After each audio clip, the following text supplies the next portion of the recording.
Hello students, last ಸೆಷನಲ್ಲಿ ನಾವು D N A ಕಣದ ರಚನೆಯನ್ನು ನೋಡ್ತಾ ಇದ್ವಿ. ಜೀವಕೋಶ ತೆಗೆದುಕೊಂಡು ಜೀವಕೋಶದ ಒಂದೊಂದೇ ರಚನೆಯನ್ನು ನೋಡ್ತಾ ಬರ್ತಾ ಇದ್ವಿ.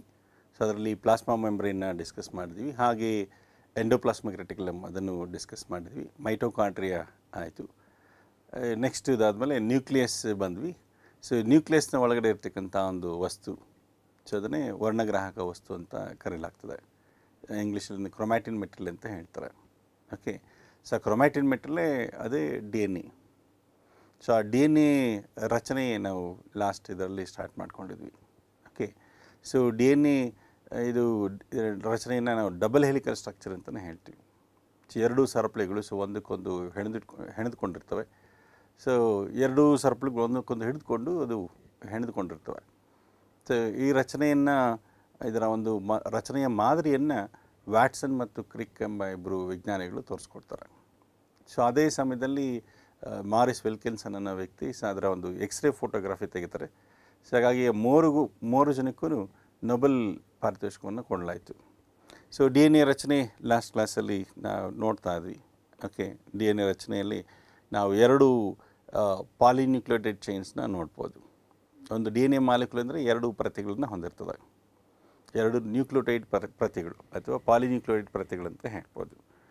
D N A molecule comprises 2 polynucleotide chains. Okay, each chain is set to be D N A strand.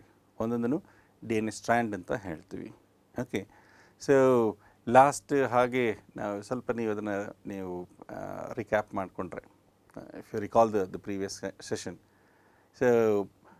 ಪ್ರತಿಯೊಂದು ಪಾಲಿನ್ಯೂಕ್ಲಿಯೋಟೈಡ್ ಸರಪಳಿಯು ಇದು ನ್ಯೂಕ್ಲಿಯೋಟೈಡ್ಗಳೆಂಬ ಘಟಕಗಳಿಂದ ಮಾಡಲ್ಪಟ್ಟಿರ್ತದೆ.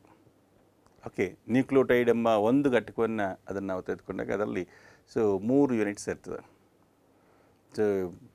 Each nucleotide actually it comprises 3 units are 3 components, and the central component of a nucleotide is deoxyribose sugar, and the other component is phosphoric acid, and then one more component is nitrogenous base.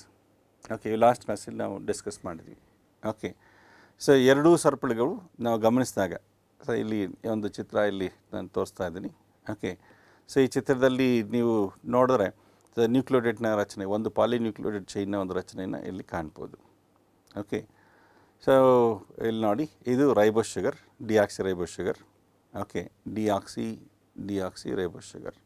ಸರಪಳಿಯ ರಚನೆಯನ್ನು ಇಲ್ಲಿ ನಾವು ಕಾಣ್ಬೋದು, ಒಂದು D N A ಪ್ರತಿಯ ರಚನೆಯನ್ನು ಇಲ್ಲಿ ಕಾಣ್ಬೋದು. ಇಲ್ಲಿ ನೋಡಿ, ಇದು ಡಿಯಾಕ್ಸಿರೈಬೋಸ್ ಶುಗರ್. ಓಕೆ, ಡಿಯಾಕ್ಸಿರೈಬೋಸ್ ಶುಗರ್ಗೆ ಒಂದು ಕಡೆಗೆ ಸಾರಜನಕ ಪ್ರತ್ಯಾಮ್ಲ ಅಟ್ಯಾಚ್ ಆಗಿರ್ತದೆ. ಇದು ಸಾರಜನಕ ಪ್ರತ್ಯಾಮ್ಲ. ಓಕೆ, ಇದಾದಮೇಲೆ ಈ ಡಿಯಾಕ್ಸಿರೈಬೋಸ್ ಶುಗರ್ಗೆ ಇನ್ನೊಂದು ಕಡೆಗೆ ಫಾಸ್ಫರಿಕ್ ಆಮ್ಲ ಅಟ್ಯಾಚ್ ಆಗಿರ್ತದೆ. ಇದು ಮೂರು ಇಷ್ಟು ಸೇರಿಸಿ ಇದನ್ನು ಒಂದು ನ್ಯೂಕ್ಲಿಯೋಟೈಡ್ ಅಂತ ಹೇಳ್ತೀವಿ. ಓಕೆ, ಇದು ಎರಡನೇ ನ್ಯೂಕ್ಲಿಯೋಟೈಡ್ ನೋಡಿ, ಸೆಕೆಂಡ್ ನ್ಯೂಕ್ಲಿಯೋಟೈಡು. ಮುಂದೆ ಇರ್ತಕ್ಕಂಥ ಒಂದು ನ್ಯೂಕ್ಲಿಯೋಟೈಡ್ನ ಅದರ ಒಂದು 3ನೇ ಪೊಸಿಷನ್ಗೆ, ಓಕೆ, ಇದು ಫಸ್ಟ್ ಪೊಸಿಷನ್ ಅಂತ ಹೇಳ್ತೀವಿ, ಇದು ಸೆಕೆಂಡ್ ಪೊಸಿಷನ್ ಅಂತ ಹೇಳ್ತೀವಿ, ಇದು ಥರ್ಡ್ ಪೊಸಿಷನ್ ಅಂತ ಹೇಳ್ತೀವಿ, ಇದು 4th one, and this the 5th position. Okay, ನ್ಯೂಕ್ಲಿಯೋಟೈಡ್ಗಳು ಹೇಗೆ ಒಂದಕ್ಕೊಂದು ಅಟ್ಯಾಚ್ ಆಗಿರುತ್ತೆ ಅನ್ನೋದು ಲಾಸ್ಟ್ ಕ್ಲಾಸಲ್ಲಿ ನಾವು ಡಿಸ್ಕಸ್ ಮಾಡಿದ್ವಿ. ಅದನ್ನು ನಾನು ಹ್ಯೂಮನ್ ಬಾಡಿನೇ ತೆಗೆದುಕೊಂಡು, ಮನುಷ್ಯನ ಒಂದು ಕೈಗಳನ್ನ, ಅದನ್ನು ಒಂದು ಬಲಗೈನ ಅದನ್ನು ಸಾರ್ವಜನಿಕ ಪ್ರತ್ಯಾಮ್ಲಗೆ ಹೋಲಿಸಿ, ಫಾಸ್ಫರಿಕ್ ಆ್ಯಸಿಡ್ನ ಅದನ್ನು ಎಡಗೈಗೆ ಹೋಲಿಸಿ, ಹೇಗೆ ಸರಪಳಿಯ ಒಂದು ರಚನೆ ಆಗಿರ್ಬೋದು ಅಂತ ಹೇಳ್ಬಿಟ್ಟು ಲಾಸ್ಟ್ ಕ್ಲಾಸಲ್ಲಿ ಡಿಸ್ಕಸ್ ಮಾಡಿದ್ವಿ. ಓಕೆ, ಇಲ್ಲಿ ನೋಡಿ, ನೈಟ್ರೋಜನಸ್ ಬೇಸ್ ಇದು ಶುಗರ್ನ, ಡಿಯಾಕ್ಸಿರೈಬೋಸ್ ಶುಗರ್ನ ಫಸ್ಟ್ ಕಾರ್ಬನ್ ಆಟಮ್ಗೆ ಅಟ್ಯಾಚ್ ಆಗಿರ್ತದೆ. ಹಾಗೆ ಫಾಸ್ಫರಿಕ್ ಆ್ಯಸಿಡ್ ಅದು 5th ಪೊಸಿಷನ್ಗೆ ಅಟ್ಯಾಚ್ ಆಗಿರ್ತದೆ. ಈ ಎರಡನೇ ನ್ಯೂಕ್ಲಿಯೋಟೈಡ್ ಮೊದಲನೇ ನ್ಯೂಕ್ಲಿಯೋಟೈಡ್ಗೆ ಅದರ ಒಂದು 3ನೇ ಪೊಸಿಷನ್ಗೆ ಅಟ್ಯಾಚ್ ಆಗಿರ್ತದೆ. ಓಕೆ, ಇದು 3ನೇ ಪೊಸಿಷನ್. ಓಕೆ, ಇದು ಥರ್ಡ್ ಪೊಸಿಷನ್, ಇದು 5th ಪೊಸಿಷನ್ ಅಂತ ಹೇಳ್ತೀವಿ. ಓಕೆ, ಈ ಮೇಲ್ಗಡೆ ಇರ್ತಕ್ಕಂಥ ಒಂದು ಈ ಎಂಡ್ ಇದು ನೋಡಿದ್ರೆ ಇದು 5th ಎಂಡ್, ಈ ಎಂಡ್ ಫ್ರೀ ಇದೆ. ಇದನ್ನು ನಾವು 5 ಪ್ರೈಮ್ ಎಂಡ್ ಅಂತಲೇ ಹೇಳ್ತೀವಿ. ಓಕೆ, ಈ ಸರಪಳಿಯ ನಾವು ತುದಿಗಳನ್ನು ನಾವು ಗಮನಿಸಿದಾಗ, ಈ ನ್ಯೂಕ್ಲಿಯೋಟೈಡ್ ಪಾಲಿನ್ಯೂಕ್ಲಿಯೋಟೈಡ್ ಸರಪಳಿಯ ಮೇಲಿನ ತುದಿ, ಓಕೆ, 5ನೇ ತುದಿ 5 ಪ್ರೈಮ್ ಎಂಡ್, ಇದು ಖಾಲಿ ಇರ್ತದೆ. ಓಕೆ, ಇದಕ್ಕೆ ಯಾವುದೂ ಅಟ್ಯಾಚ್ ಆಗಿಲ್ಲ. ಇದರ ನೆಕ್ಸ್ಟು ನ್ಯೂಕ್ಲಿಯೋಟೈಡ್ನ, ಮೊದಲನೇ ನ್ಯೂಕ್ಲಿಯೋಟೈಡ್ನ 3ನೇ ತುದಿಯಲ್ಲಿ 3ನೇ ಪೊಸಿಷನಲ್ಲಿ ಇನ್ನೊಂದು ನ್ಯೂಕ್ಲಿಯೋಟೈಡ್ 5th ಪೊಸಿಷನ್ ಅಟ್ಯಾಚ್ ಆಗಿರುತ್ತೆ. ಈ ರೀತಿ ಸೊ ಮುಂದುಗಡೆ ಇರ್ತಕ್ಕಂಥ ನ್ಯೂಕ್ಲಿಯೋಟೈಡ್ನ ಥರ್ಡ್ ಪೊಸಿಷನ್ಗೆ, ಸೊ ಹಿಂದಿನ ನ್ಯೂಕ್ಲಿಯೋಟೈಡ್ನ ಫಿಫ್ತ್ ಪೊಸಿಷನ್ ಅಟ್ಯಾಚ್ ಆಗ್ತಾ ಹೋಗ್ತಾ ಇರ್ತದೆ. ಓಕೆ, ಸೊ 3' to 5' ಅಟ್ಯಾಚ್ಮೆಂಟ್ ಆಗ್ತಾ ಹೋಗ್ತಾ ಇರುತ್ತೆ. ಸೊ ನ್ಯೂಕ್ಲಿಯೋಟೈಡ್ ಇದು ಪೂರ್ತಿ ಪಾಲಿನ್ಯೂಕ್ಲಿಯೋಟೈಡ್ ಸರಪಳಿಯ ಕೊನೆಗೆ ಬಂದಾಗ ಈ ತುದಿ ಇದು, ಸೊ ಇದು 3' ಎಂಡ್. ಓಕೆ, ಸೊ ಮೂರನೇ ತುದಿ, ಸೊ ಈ 3' ಎಂಡ್ ಇದು ಫ್ರೀ ಇರುತ್ತೆ. ಓಕೆ, ಸೊ ಒಂದು ಸರಪಳಿ ಇದು ಈ ರೀತಿ ಇರ್ತದೆ. ಸೊ ನ್ಯೂಕ್ಲಿಯೋಟೈಡ್ಸ್ ಇಲ್ಲಿ ಅಟ್ಯಾಚ್ ಆಗಿರೋದನ್ನು ನಾವು ಕಾಣ್ಬೋದು. ಓಕೆ, ಸೊ ಇಲ್ಲಿ ಒಂದು ನ್ಯೂಕ್ಲಿಯೋಟೈಡ್ ಮತ್ತು ಇನ್ನೊಂದು ನ್ಯೂಕ್ಲಿಯೋಟೈಡ್ ನಡುವೆ ಇರ್ತಕ್ಕಂಥ ಈ ಬಾಂಡ್ ಇದಿಲ್ಲ, ಇದನ್ನು ಫಾಸ್ಫೋಡೈಎಸ್ಟರ್ ಬಾಂಡ್ ಅಂತ ಹೇಳ್ತೀವಿ. Phosphodiester bond. ಓಕೆ, ಸೊ ಇಡೀ ಡಿ ಎನ್ ಎ ಪ್ರತಿಯಲ್ಲಿ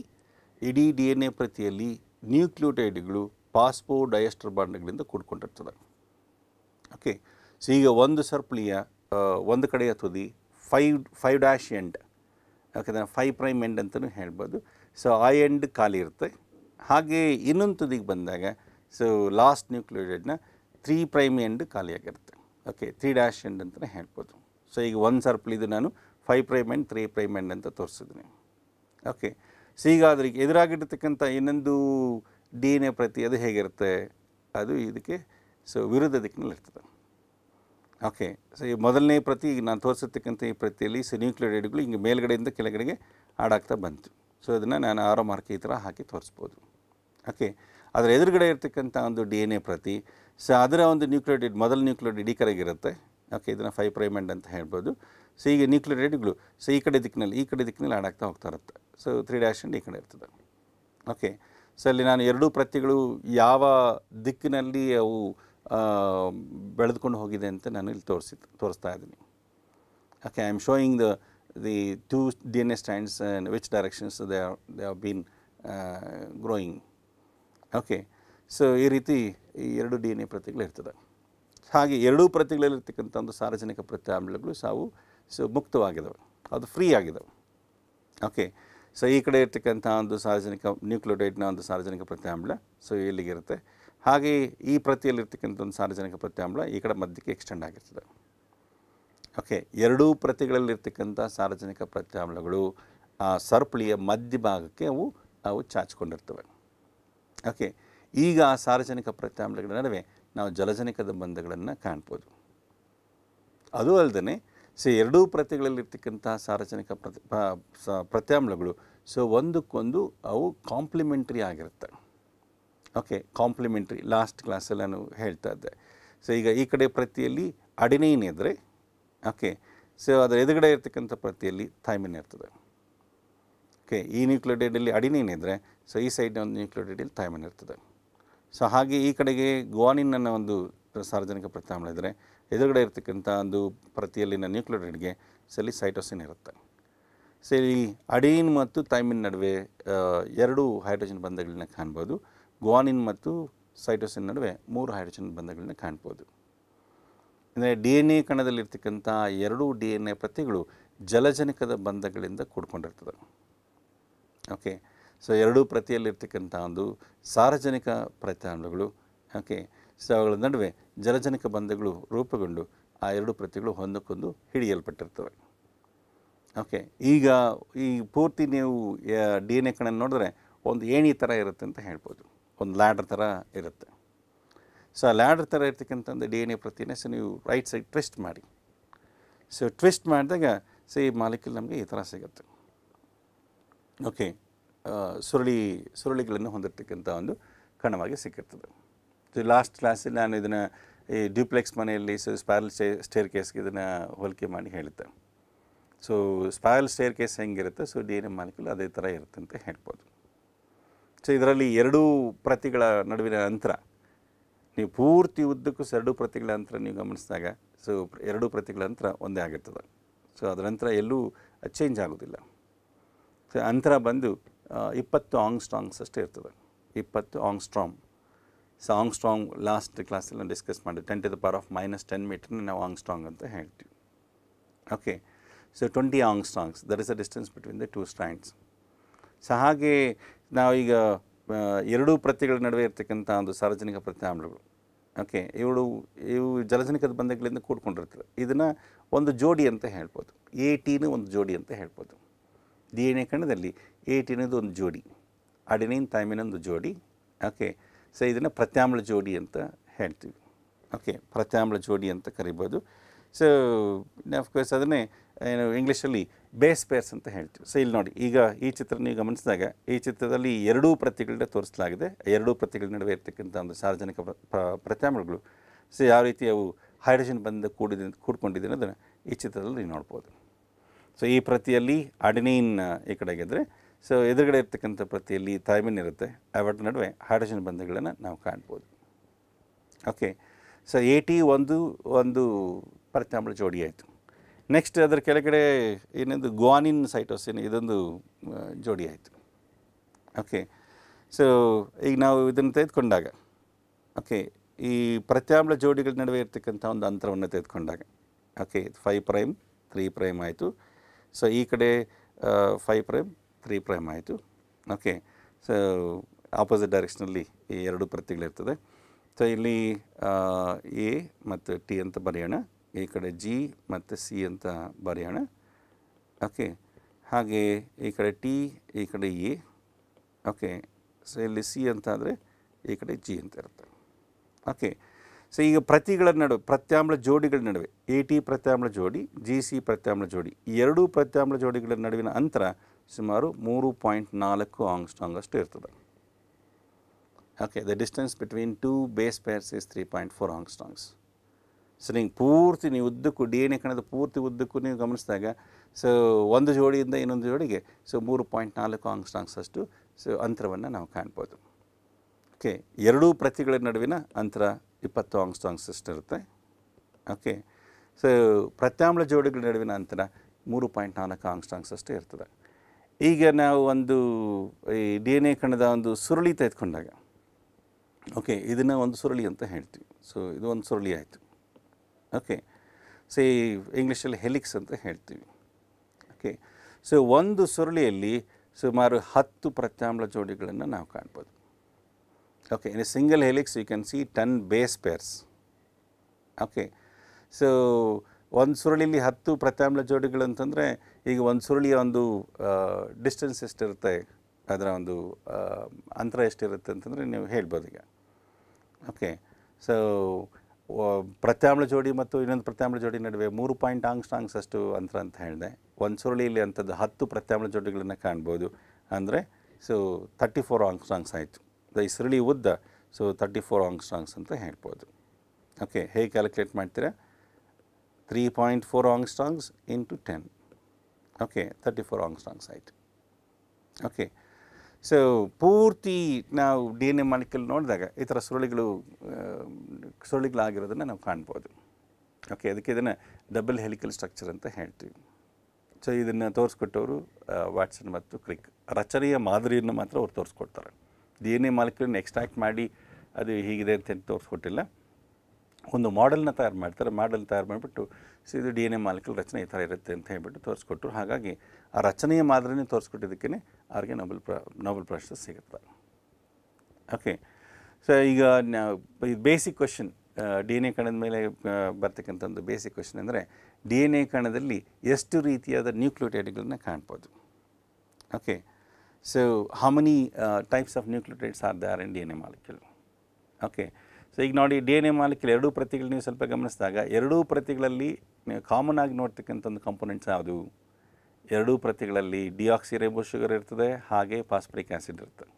ನೀವು ಪೂರ್ತಿ ಎರಡೂ ಪ್ರತಿಗಳ ಪೂರ್ತಿ ಉದ್ದಕ್ಕೂ ನೀವು ಗಮನಿಸಿದ್ರೆ ಸೊ ಇವೆರಡೂ ಎಲ್ಲೂ ಬದಲಾವಣೆ ಆಗಿರೋದಿಲ್ಲ. ಓಕೆ, ಸೊ ಇದು ಕಾಮನ್ ಸ್ಟ್ರಕ್ಚರ್ ಅಂತ ಹೇಳ್ಬೋದು. So phosphoric acid and the deoxyribose sugar, so it forms the back bone of DNA strand. Okay, DNA ಪ್ರತಿಯ ಸೊ ಒಂದು ಬೆನ್ನು ಭಾಗ ಅಂತ ಹೇಳ್ಬೋದು. ಓಕೆ, ಇನ್ನು ಬದಲಾವಣೆ ಆಗ್ತಾ ಇರೋದು ಏನಲ್ಲಿ? ಓಕೆ, DNA ಪ್ರತಿಗಳಲ್ಲಿ ಬದಲಾವಣೆ ಆಗ್ತಾ ಇರೋದು ಯಾವುದು? ಬೇಸಿಸ್ ಪ್ರತ್ಯಾಮ್ಲಗಳು ಬದಲಾವಣೆ ಆಗ್ತಾ ಇರ್ತದೆ. ಓಕೆ, ಸೊ ನಾವು DNA ಪ್ರತಿಯಲ್ಲಿ 4 ರೀತಿಯ ಪ್ರತ್ಯಾಮ್ಲಗಳನ್ನ ಸಾರ್ವಜನಿಕ ಪ್ರತ್ಯಾಮ್ಲಗಳನ್ನ ನೋಡ್ಬೋದು ಅಂತ ಹೇಳಿದ್ದೀನಿ. ಓಕೆ, ಅಡೆನಿನ್, ಗ್ವಾನಿನ್, ಸೈಟೋಸಿನ್ ಮತ್ತು ಥೈಮಿನ್ ಅಂತ ಹೇಳ್ತೀವಿ. ಓಕೆ, ಸೊ 4 ಬೇರೆ ಬೇರೆ ರೀತಿಯ ಪ್ರತ್ಯಾಮ್ಲಗಳು ಇರೋದ್ರಿಂದ ಸಾರ್ವಜನಿಕ ಪ್ರತ್ಯಾಮ್ಲ ಇರೋದ್ರಿಂದ ಸೊ ನ್ಯೂಕ್ಲಿಯೋಟೈಡ್ಗಳು ಕೂಡ ಸೊ 4 ರೀತಿಯ ನ್ಯೂಕ್ಲಿಯೋಟೈಡ್ಗಳನ್ನ ನಾವು ಕಾಣ್ತೀವಿ. ಓಕೆ, ಈ 4 ರೀತಿಯ ನ್ಯೂಕ್ಲಿಯೋಟೈಡ್ಗಳಲ್ಲಿ ಡಿಯಾಕ್ಸಿರೈಬೋ ಶುಗರ್ ಮತ್ತು ಪಾಸ್ಪರಿಕ್ ಆಮ್ಲ ಇದು ಕಾಮನ್ ಆಗಿರ್ತದೆ, ಆದರೆ ಪ್ರತ್ಯಾಮ್ಲ ಮಾತ್ರ ಬೇರೆ ಬೇರೆ ಆಗಿರ್ತದೆ. ಓಕೆ, ಸೊ ಈಗ ಈ DNA ಕಣದ ಇದರ ಒಂದು ಕೆಲಸ ಏನು, ಯಾಕೆ ನಮಗೆ ಇದು ಬೇಕಾಗಿರುತ್ತೆ, ನ್ಯೂಕ್ಲಿಯಸ್ನ ಇದ್ರಲ್ಲಿ ಕೆಲಸ ಏನು, ಓಕೆ, ಇದನ್ನ ಸ್ವಲ್ಪ ನೋಡ್ತಾ ಬರೋಣ. ಸೊ ಈಗ ನಾನು ಈ DNA ಕಣವನ್ನು ಈ ಥರ 2 ಹಾರಿಸೆಂಟಲ್ ಇದಾಗಿ ಬರ್ಕೊಳ್ತೀನಿ, 2 ಸ್ಟ್ಯಾಂಡ್ಸ್ ಆಗಿ ಬರ್ಕೊಳ್ತೀನಿ. ಓಕೆ, ಸಮಾಂತರವಾಗಿ ಇದನ್ನು ಬರ್ಕೊಂಡಿರ್ತೀನಿ ಅನುಕೂಲಕ್ಕೆ. ಸೊ ನೋಡೋಣ ಇದರಿಂದ ಏನು ಕೆಲಸ ನಡೀಬೋದು ಅಂತ ಹೇಳ್ಬಿಟ್ಟು. ಸೊ DNA ಪ್ರತಿ ಈ ರೀತಿ 2 ಪ್ರತಿಗಳು ಈ ಥರ ನಾನು ತೊಗೊಂಡಿದ್ದೀನಿ. ಸೊ ಇಲ್ಲಿ ಸ್ವಲ್ಪ ಬೇಸಿಸ್ನ ಬರ್ಕೊಳ್ತಾ ಹೋಗೋಣ. ಓಕೆ, ಸೊ ಮೇಲ್ಗಡೆ ಇರ್ತಕ್ಕಂಥ ಒಂದು DNA ಪ್ರತಿಯಲ್ಲಿ A, T, G, C, G, T, A, C, G, T, A, T, C ಈ ಥರ ಇದೆ ಅಂತ ಅಂದ್ಕೊಳ್ಳೋಣ. ಓಕೆ, ಸೊ ಒಂದು ಪ್ರತಿಯಲ್ಲಿ ನಾನು ಸಾರ್ವಜನಿಕ ಪ್ರತ್ಯಾಮ್ಲಗಳನ್ನು ಬರೆದಿದ್ದೀನಿ. ಸೊ ಒಂದು ಪ್ರತಿಯಲ್ಲಿ ಬರೆದ್ರೆ ಅದರ ಎದುರುಗಡೆ ಇರ್ತಕ್ಕಂಥ ಒಂದು DNA ಪ್ರತಿಯಲ್ಲಿ ಸಾರ್ವಜನಿಕ ಪ್ರತ್ಯಾಮ್ಲಗಳನ್ನು ನೀವು ಹೇಳ್ತಾ ಹೋಗ್ಬೋದು.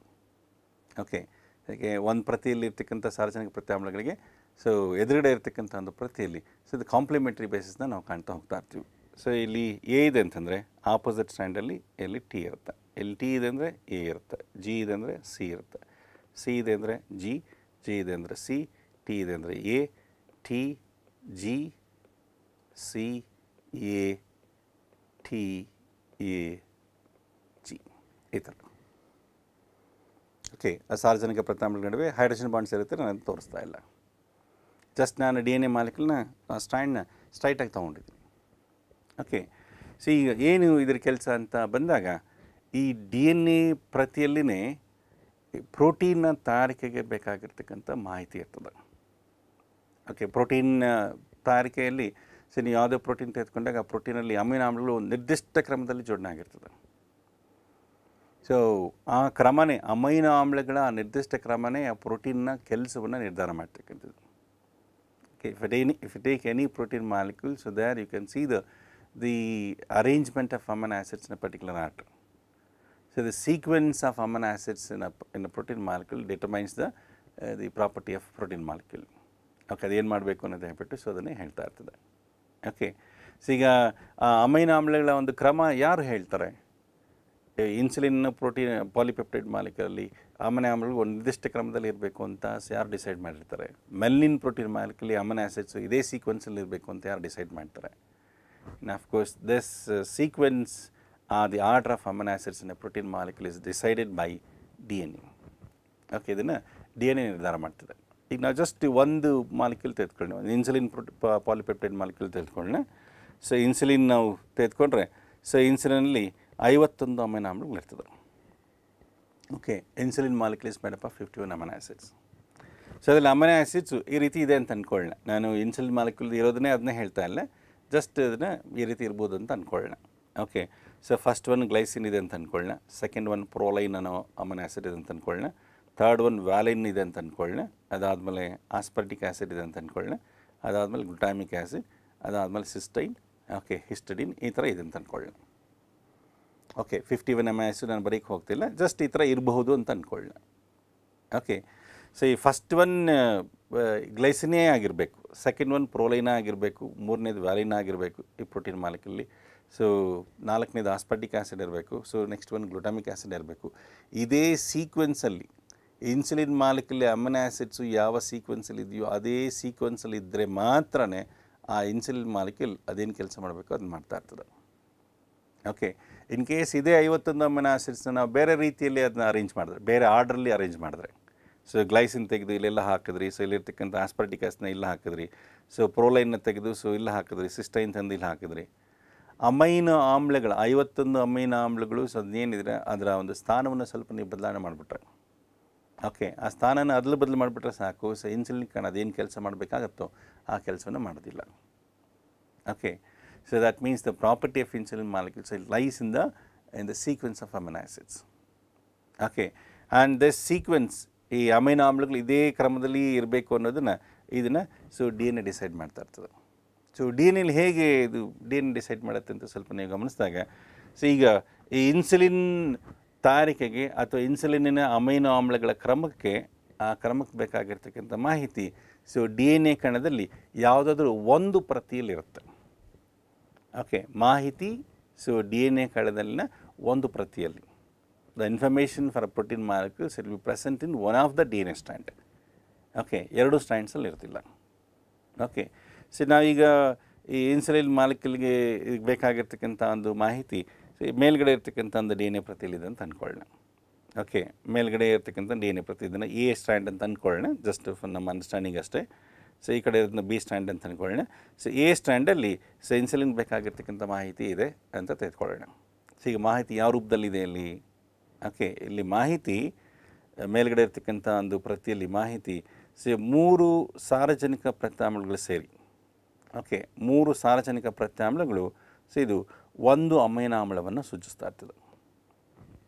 ಓಕೆ, ಸೊ ಈ ಪ್ರತಿಯಲ್ಲಿನ 3 ಸಾರಜನಕ ಪ್ರತ್ಯಾಮ್ಲಗಳು ಒಂದೊಂದು ಅಮೈನೋ ಆಮ್ಲವನ್ನು ಸೂಚಿಸ್ತಾ ಇರುತ್ತೆ. ಓಕೆ, ಅಂದರೆ ಎ ಟಿ ಜಿ ಅನ್ನೋದು ಸೊ ಗ್ಲೈಸಿನ್ನ ಸೂಚಿಸುತ್ತೆ ಅಂತ ಅಂದ್ಕೊಳ್ಳೋಣ. ಸೊ ಸಿ ಜಿ ಟಿ ಅನ್ನೋದು ಪ್ರೋಲೈನ್ನ ಸೂಚಿಸುತ್ತೆ ಅಂತ ಅಂದ್ಕೊಳ್ಳೋಣ. So next A C G ಅನ್ನೋದು ಸೊ ವ್ಯಾಲಿನ ಸೂಚಿಸುತ್ತೆ ಅಂತ ಅಂದ್ಕೊಳ್ಳೋಣ. ಟಿ ಎ ಟಿ ಅನ್ನೋದು ಸೊ ನೆಕ್ಸ್ಟ್ ಆಸ್ಪರ್ಟಿಕ್ ಆಸಿಡ್ನ ಸೂಚಿಸುತ್ತೆ ಅಂತ ಅಂದ್ಕೋಬೋದು. ಓಕೆ, ಅಂದರೆ ಆ ಪ್ರತಿಯಲ್ಲಿನ 3 ಪ್ರತ್ಯಾಮ್ಲಗಳು ಸೊ ಒಂದು ನಿರ್ದಿಷ್ಟ ಅಮೈನೋ ಆಮ್ಲವನ್ನು ಸೂಚಿಸ್ತಾ ಇರ್ತದೆ. ಸೊ ಆ 3 ಪ್ರತ್ಯಾಮ್ಲಗಳ ಒಂದು ಕ್ರಮದ ಪ್ರಕಾರನೇ ಸೊ ಇನ್ಸುಲಿನಲ್ಲಿ ಅಮೈನೋ ಆಮ್ಲಗಳು ಜೋಡಣೆ ಆಗ್ತಕ್ಕಂಥದ್ದು. ಓಕೆ, ಅಂದರೆ ಈಗ ಈ A T G so C G T ಈ ಡಿ ಎನ್ ಎ ಪ್ರತಿಯಲ್ಲಿರ್ತಕ್ಕಂಥ ಇದನ್ನೇ ಮಾಹಿತಿ ಅಂತ ಹೇಳ್ಬೋದು, ಅದನ್ನೇ ಇನ್ಫಾರ್ಮೇಷನ್ ಅಂತ ಹೇಳ್ಬೋದು, ಅಥವಾ ಅದೊಂಥರ ಕೋಡ್ ಲ್ಯಾಂಗ್ವೇಜ್ ಅಂತ ಹೇಳ್ಬೋದು. ಓಕೆ, ಪ್ರೋಟೀನಲ್ಲಿನ ಅಮೈನೋ ಆಮ್ಲಗಳನ್ನ ಸೂಚಿಸ್ತಕ್ಕಂಥ ಒಂದು ಕೋಡ್ ಲ್ಯಾಂಗ್ವೇಜ್ ಅಂತ ಹೇಳ್ಬೋದು. ಸೊ ಹಾಗಾಗಿ ಇಲ್ಲಿ ಡಿ ಎನ್ ಎ ಪ್ರತಿಯಲ್ಲಿರ್ತಕ್ಕಂಥ ಈ 3 ಪ್ರತ್ಯಾಮ್ಲಗಳನ್ನು ಇದನ್ನು ಕೊಡಾನ್ಸ್ ಅಂತಲೇ ಹೇಳ್ತಾರೆ. Codon. So A T G's ಒಂದು codon, C G T's another codon, so A C G's another codon. So like this, so we can see codons in one of the DNA template for insulin molecule. Okay, insulin ಮಾಹಿತಿಗೆ insulin ತಯಾರಿಕೆಗೆ ಬೇಕಾಗಿರ್ತಕ್ಕಂಥ ಒಂದು ಮಾಹಿತಿಯನ್ನು so D N A ಒಂದು ಪ್ರತಿಯಲ್ಲಿ ನಾವು ಈ ಥರ ಕಾಣ್ಬೋದು. 3 ಪ್ರತ್ಯಾಮ್ಲಗಳು ಒಂದು ನಿರ್ದಿಷ್ಟ ಆಮ್ಲವನ್ನು ಸೂಚಿಸ್ತಾ ಹೋಗ್ತಾ ಇರ್ತದೆ.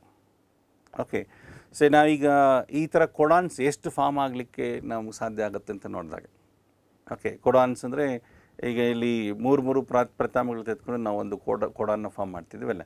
ಸೊ ಟೋಟಲ್ 4 ಸಾರ್ವಜನಿಕ ಪ್ರತ್ಯಾಮ್ಲಗಳಿದ್ದಾವೆ. ಸೊ ನಾವು 3 at a ಟೈಮ್ ತೆಗೆದುಕೊಂಡಾಗ ಸೊ ನಮಗೆ ಟೋಟಲ್ 64 ಕೊಡಾನ್ಸ್ ಸಿಗುತ್ತೆ. ಓಕೆ, ಬೇರೆ ಬೇರೆ ಕಾಂಬಿನೇಷನ್ಸಲ್ಲಿ A T G, C G T, A C G, so ಈ ಥರ ಸೊ ನಮಗೆ 64 ಕೊಡಾನ್ಸ್ ಬರ್ತದೆ. ಆ 64 ಕೊಡಾನ್ಸಲ್ಲಿ 61 ಕೊಡಾನ್ಗಳು ಅಮೈನೋ ಆಮ್ಲಗಳನ್ನು ಸೂಚಿಸುತ್ತೆ.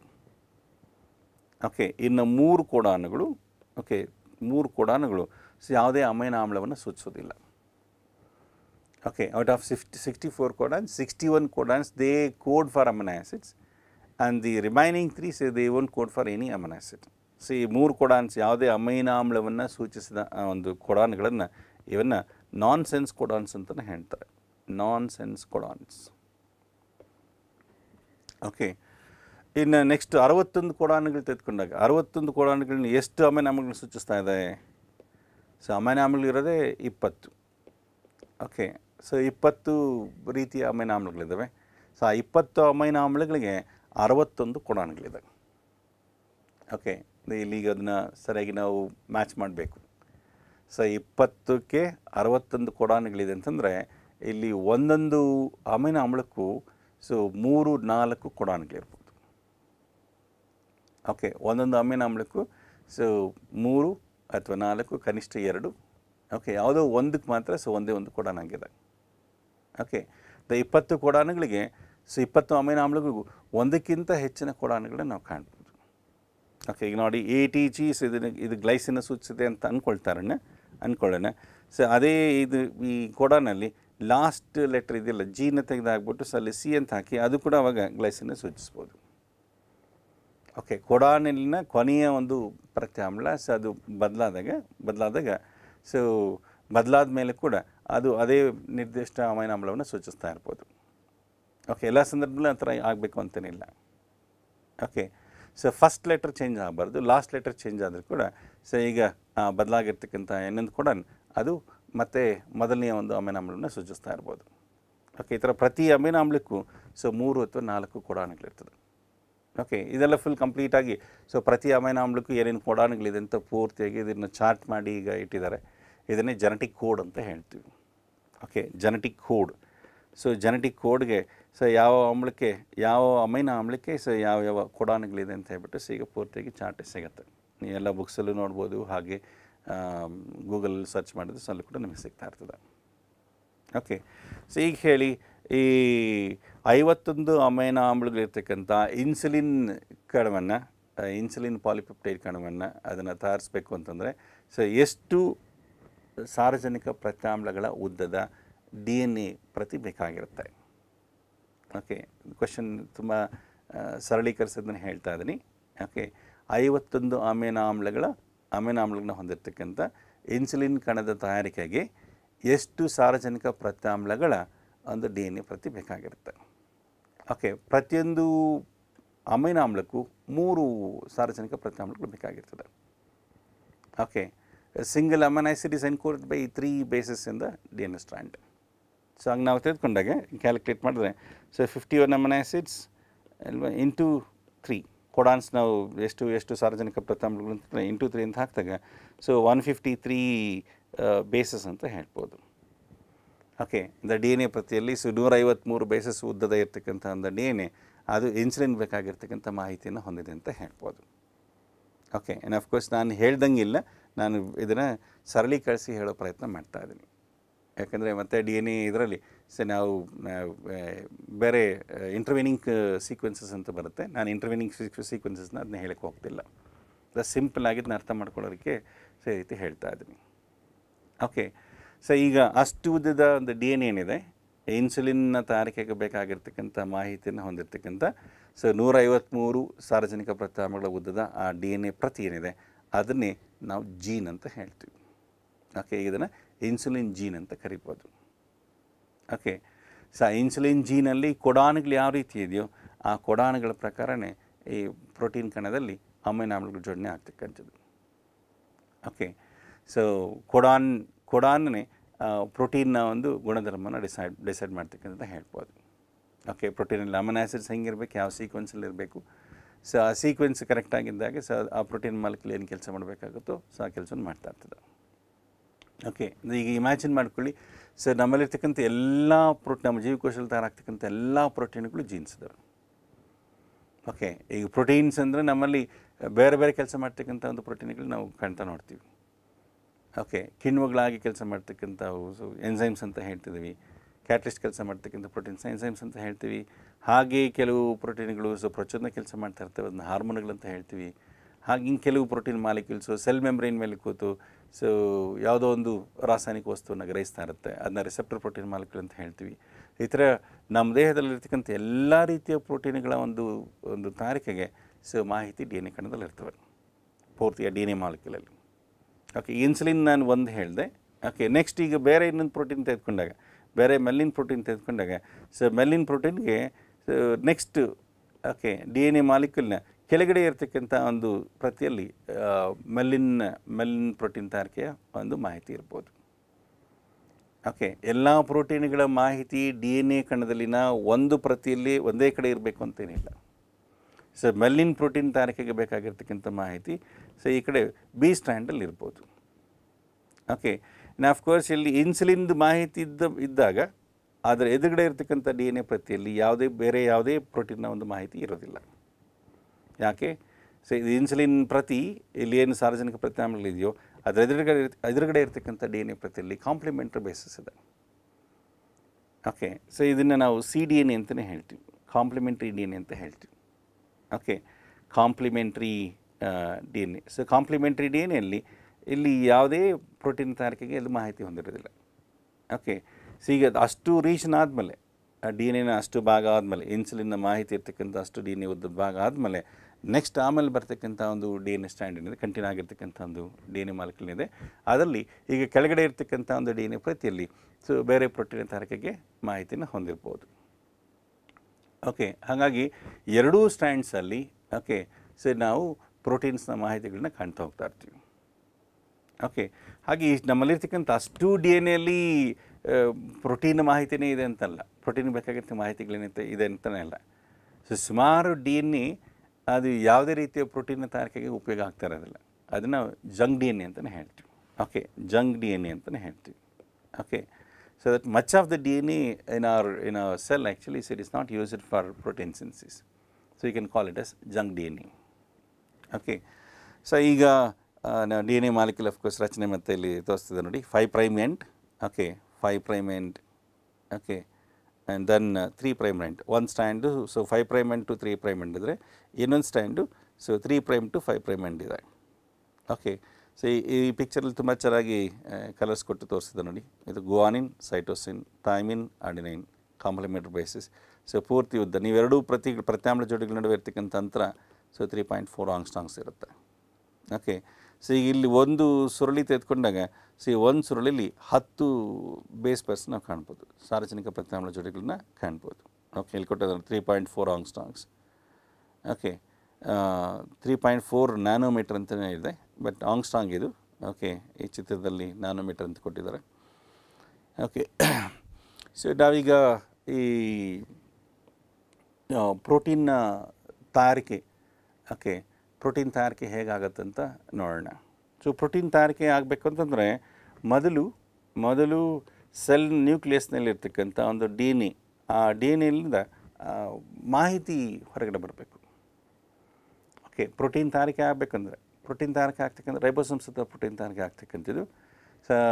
ಪ್ರೋಟೀನ್ ತಯಾರಿಕೆಯಲ್ಲಿ ಅಮೈನಾಮ್ಲಗಳು ಒಂದಕ್ಕೊಂದು ಜೋಡಣೆ ಆಗ್ತಕ್ಕಂಥದ್ದು ಒಂದು ನಿರ್ದಿಷ್ಟ ಮಾಹಿತಿ ಪ್ರಕಾರನೇ. ಆ ಮಾಹಿತಿಯಲ್ಲಿದೆ, ಡಿ ಎನ್ ಎಲ್ಲಿದೆ. ಓಕೆ, ಸೊ ಇಲ್ಲಿ ಸಮಸ್ಯೆ ಏನಪ್ಪ ಅಂತಂದರೆ ಈ ನ್ಯೂಕ್ಲಿಯಸ್ನ ಒಳಗಡೆ ಇರತಕ್ಕಂಥ ಡಿ ಎನ್ ಎ ಹೊರಗಡೆ ಬರೋದಿಲ್ಲ. Okay, the D N A is completely encapsulated by membrane, nuclear membrane, and it won't comes out of the nucleus. Okay, so ಈ ಮಾಹಿತಿಯಲ್ಲಿದೆ, ಬಟ್ ಪ್ರೋಟೀನ್ ತಯಾರಿಕೆ ಹೊರಗಡೆ ಆಗ್ತಾಯಿದೆ. ಓಕೆ, ನ್ಯೂಕ್ಲಿಯಸ್ನಿಂದ ಹೊರಗಡೆ ಸೊ ಪ್ರೋಟೀನ್ ತಯಾರಿಕೆ ಇದು ರೈಬೋಸೋಮ್ ಅಂತ ಅಂದ್ಕೊಳ್ಳೋಣ. ಸೊ ಇಲ್ಲಿ ಪ್ರೋಟೀನ್ ತಯಾರಿಕೆ ಆಗ್ತಾ ಇರುತ್ತೆ. ಓಕೆ, ಸೊ ಇಲ್ಲಿ ಮಾಹಿತಿಗ ಅಲ್ಲಿ ಹೆಂಗೆ ಹೋಗಬೇಕು? ಓಕೆ, ನ್ಯೂಕ್ಲಿಯಸ್ನ ಒಳಗಡೆ ಇರ್ತಕ್ಕಂಥ ಮಾಹಿತಿ ರೈಬೋಸೋಮ್ಸ್ ಹತ್ರ ಅದು ಹೇಗೆ ಹೋಗಿರ್ತದೆ. ಸೊ ಡಿ ಎನ್ ಎ ಹೊರಗಡೆ ಬರೋದಿಲ್ಲ. ಓಕೆ, ಸೊ ಈಗ ಇಲ್ಲೊಂದು ಮೆಕ್ಯಾನಿಸಮ್ ಇದೆ. Okay, so D N A ಏನು ಮಾಡ್ತದೆ, ಮಾಹಿತಿ ಹೊಂದಿರತಕ್ಕಂಥ ಒಂದು ಡಿ ಎನ್ ಎ ಪ್ರತಿ, ಆ ಪ್ರತಿಯಿಂದ ಒಂದು ಕಾಂಪ್ಲಿಮೆಂಟ್ರಿ ಒಂದು ಸಿಂಗಲ್ ಸ್ಟ್ಯಾಂಡರ್ಡ್ ಒಂದು ಮಾಲಿಕ್ಯೂಲ್ ತಯಾರಾಗಿರ್ತದೆ. Okay, complementary single stranded molecule. Okay, so D N A ಹೊರಗಡೆ ಬರೋದಿಲ್ಲ, ನ್ಯೂಕ್ಲಿಯಸ್ನ ಬಿಟ್ಟದ್ದು ಹೊರಗಡೆ ಬರೋದೇ ಇಲ್ಲ. ಓಕೆ, ಜಸ್ಟ್ ಇಮ್ಯಾಜಿನ್ ಮಾಡ್ಕೊಳ್ಳಿ, ಯಾರೋ ಒಬ್ಬರು ಈಗ ಇನ್ಸ್ಟಿಟ್ಯೂಟ್ ಒಂದು ಕಾಲೇಜ್ನ ಪ್ರಿನ್ಸಿಪಲ್ ಒಂದು ಚೇಂಬರ್ಲಿ ಇರ್ತಾರೆ. ಓಕೆ, ಪ್ರಿನ್ಸಿಪಲ್ ಆ ಕಾಲೇಜ್ನಲ್ಲಿರ್ತಕ್ಕಂಥ ಸ್ಟೂಡೆಂಟ್ಸ್ನ ಅವ್ರನ್ನ ಒಂದು ಪರ್ಟಿಕ್ಯುಲರ್ ಆರ್ಡ್ರಲ್ಲಿ ಜೋಡಿಸ್ಬೇಕು ಅಂತ ಅವ್ರಿಗೊಂದು ಐಡಿಯಾ ಇರ್ತದೆ. ಸ್ಟೂಡೆಂಟ್ಸ್ನ ಅವರ ಒಂದು ಹೆಸರನ್ನ ಆಲ್ಫಾಟಿಕ್ ಆರ್ಡ್ರಲ್ಲಿ ಜೋಡಿಸ್ಬೇಕು ಅಂತನೋ, ಅಥವಾ ಅವರು ಮಾರ್ಕ್ಸ್ ತೆಗೆದುಕೊಂಡಿರ್ತಕ್ಕಂಥದ್ದು ಏನಿದೆ ಅದರ ಒಂದು ಬೇಸಿಸ್ ಮೇಲೆ ಅದನ್ನ ಒಂದು ಆರ್ಡ್ರಲ್ಲಿ ಜೋಡಿಸ್ಬೇಕಂತನೋ, ಈ ಥರ ಅವ್ರಿಗೇನೋ ಒಂದು ಐಡಿಯಾ ಇರ್ತದೆ. ಸೊ ಪ್ರಿನ್ಸಿಪಲ್ಗೆ ಮಾತ್ರ ಐಡಿಯಾ ಇದೆ, ಅವ್ರನ್ನ ಸ್ಟೂಡೆಂಟ್ಸ್ನ ಯಾವ ಕ್ರಮದಲ್ಲಿ ಜೋಡಣೆ ಮಾಡಬೇಕು ಅನ್ನೋ ಒಂದು ಐಡಿಯಾ ಪ್ರಿನ್ಸಿಪಲ್ಗೆ ಮಾತ್ರ ಇದೆ. ಆದರೆ ಪ್ರಿನ್ಸಿಪಲ್ ಚೇಂಬರ್ನ ಬಿಟ್ಟು ಹೊರಗಡೆ ಬರ್ತಾ ಇಲ್ಲ. ಅವ್ರ ಚೇಂಬರ್ನ ಬಿಟ್ಟು ಹೊರಗಡೆ ಬರ್ತಾ ಇಲ್ಲ, ಆದರೆ ಸ್ಟೂಡೆಂಟ್ಸ್ನ ಸೊ ಹೊರಗಡೆ ಅವ್ರ ಚೇಂಬರಿಂದ ಹೊರಗಡೆ ಕಾಲೇಜ್ನ ಒಂದು ಪ್ರೆಮಿಸಸ್ಸಲ್ಲಿ ಸ್ಟೂಡೆಂಟ್ಸ್ನ ಜೋಡಣೆ ಮಾಡಬೇಕಾಗಿದೆ. ಸೊ ಈಗ ಪ್ರಿನ್ಸಿಪಲ್ ಕಡೆ ಇರ್ತಕ್ಕಂಥ ಮಾಹಿತಿ ಹೇಗೆ ಹೊರಗಡೆ ಹೋಗಬೇಕು, ಸೊ ಹೇಗೆ ಮಾಡ್ತಾರೆ, ಅವರಿಗೆ ಪ್ರಿನ್ಸಿಪಲ್ಗೆ ಒಬ್ಬರು ಅಸಿಸ್ಟೆಂಟ್ ಇರ್ತಾರೆ. ಸೊ ಅಸಿಸ್ಟೆಂಟ್ ಮೂಲಕ ಅವರ ಆಲೋಚನೆ ಏನಿದೆಯೋ, ಸೊ ಸ್ಟೂಡೆಂಟ್ಸ್ನ ಯಾವ ಕ್ರಮದಲ್ಲಿ ಜೋಡಣೆ ಮಾಡಬೇಕು ಅನ್ನೋದು ಆಲೋಚನೆ ಇದೆಯೋ ಆಲೋಚನೆಯನ್ನು ಬರೆದು ಅವ್ರಿಗೆ ಹೊರಗಡೆ ಕಳಿಸ್ಕೊಡ್ತಾರೆ. ಓಕೆ, ಸೊ ಅದೇ ರೀತಿ ಇಲ್ಲೂ ಆಗುತ್ತೆ. ಓಕೆ, ಸೊ ನಾವು ಜೀವಕೋಶದಲ್ಲಿ ಪ್ರೋಟೀನ್ ತಯಾರಿಕೆಗೆ ಬಂದಾಗ ಇಲ್ಲಿ ಕೂಡ ಅದೇ ರೀತಿ ಆಗ್ತದೆ. ಓಕೆ, ಸೊ ಈಗ ಒಂದು D N A strand, okay, ಇದು D N A strand, insulin ಮಾಹಿತಿಯನ್ನು ಹೊಂದಿರತಕ್ಕಂಥ ಡಿ ಎನ್ ಎ ಸ್ಟ್ಯಾಂಡ್ ಅಂತ ಇಟ್ಕೊಳ್ಳೋಣ. ಓಕೆ, ಸೊ ಈ ಡಿ ಎನ್ ಎ ಸ್ಟ್ಯಾಂಡಿಂದ ಸೊ ಅದರ ಒಂದು ಕಾಂಪ್ಲಿಮೆಂಟ್ರಿ ಬೇಸಿಸ್ ಇರ್ತಕ್ಕಂಥ ಇನ್ನೊಂದು ಪ್ರತಿಯೊಂದು ಉತ್ಪತ್ತಿ ಆಗ್ತದೆ. ಓಕೆ, ಈ ಕಡೆ ಅದರ ಕಾಂಪ್ಲಿಮೆಂಟ್ರಿ ಡಿ ಎನ್ ಎ ಇದು. ಓಕೆ, ಇದು ಕಾಂಪ್ಲಿಮೆಂಟ್ರಿ ಡಿ ಎನ್ ಎ. ನಾನು ಎರಡನ್ನೂ ಸ್ವಲ್ಪ ಸಪ್ರೇಟಾಗಿ ಬರ್ಕೊಂಡಿದ್ದೀನಿ. ಓಕೆ, ಇವೆರಡನ್ನೂ ಸಪ್ರೇಟಾಗಿ ಬರ್ಕೊಂಡಿದ್ದೀನಿ. ಸೊ ಈಗ ಈ ಡಿ ಎನ್ ಎ ಪ್ರತಿಯಲ್ಲಿ ಎ ಪ್ರತಿ ಅಂತ ಹೇಳಿದೆ. ಸೊ ಇದರಲ್ಲಿ ಮಾಹಿತಿ ಇದೆ, ಇನ್ಸುಲಿನ್ ಬೇಕಾಗಿರ್ತಕ್ಕಂಥ ಮಾಹಿತಿ ಇದೆ. ಈ ಮಾಹಿತಿ ಇರ್ತಕ್ಕಂಥ ಈ ಪ್ರತಿಗೆ ಓಕೆ ಇಲ್ಲಿ ಎರಡು ಡಿ ಎನ್ ಎ ಸ್ಟ್ಯಾಂಡ್ಸು ಇಲ್ಲಿ ಅಟ್ಯಾಚ್ ಆಗಿದೆ. ಸೊ ಈ ಭಾಗ ಮಾತ್ರ ಸೊ ಇದು ಸಪ್ರೇಟ್ ಆಗಿದೆ. ಇನ್ಸುಲಿನ್ ತಯಾರಿಕೆಗೆ ಬೇಕಾಗಿರ್ತಕ್ಕಂಥ ಮಾಹಿತಿ ಇರ್ತಕ್ಕಂಥ ಇದರಲ್ಲಿ ಸೊ ಎರಡು ಸ್ಟ್ಯಾಂಡ್ಸು ಸಪ್ರೇಟ್ ಆಗಿದೆ.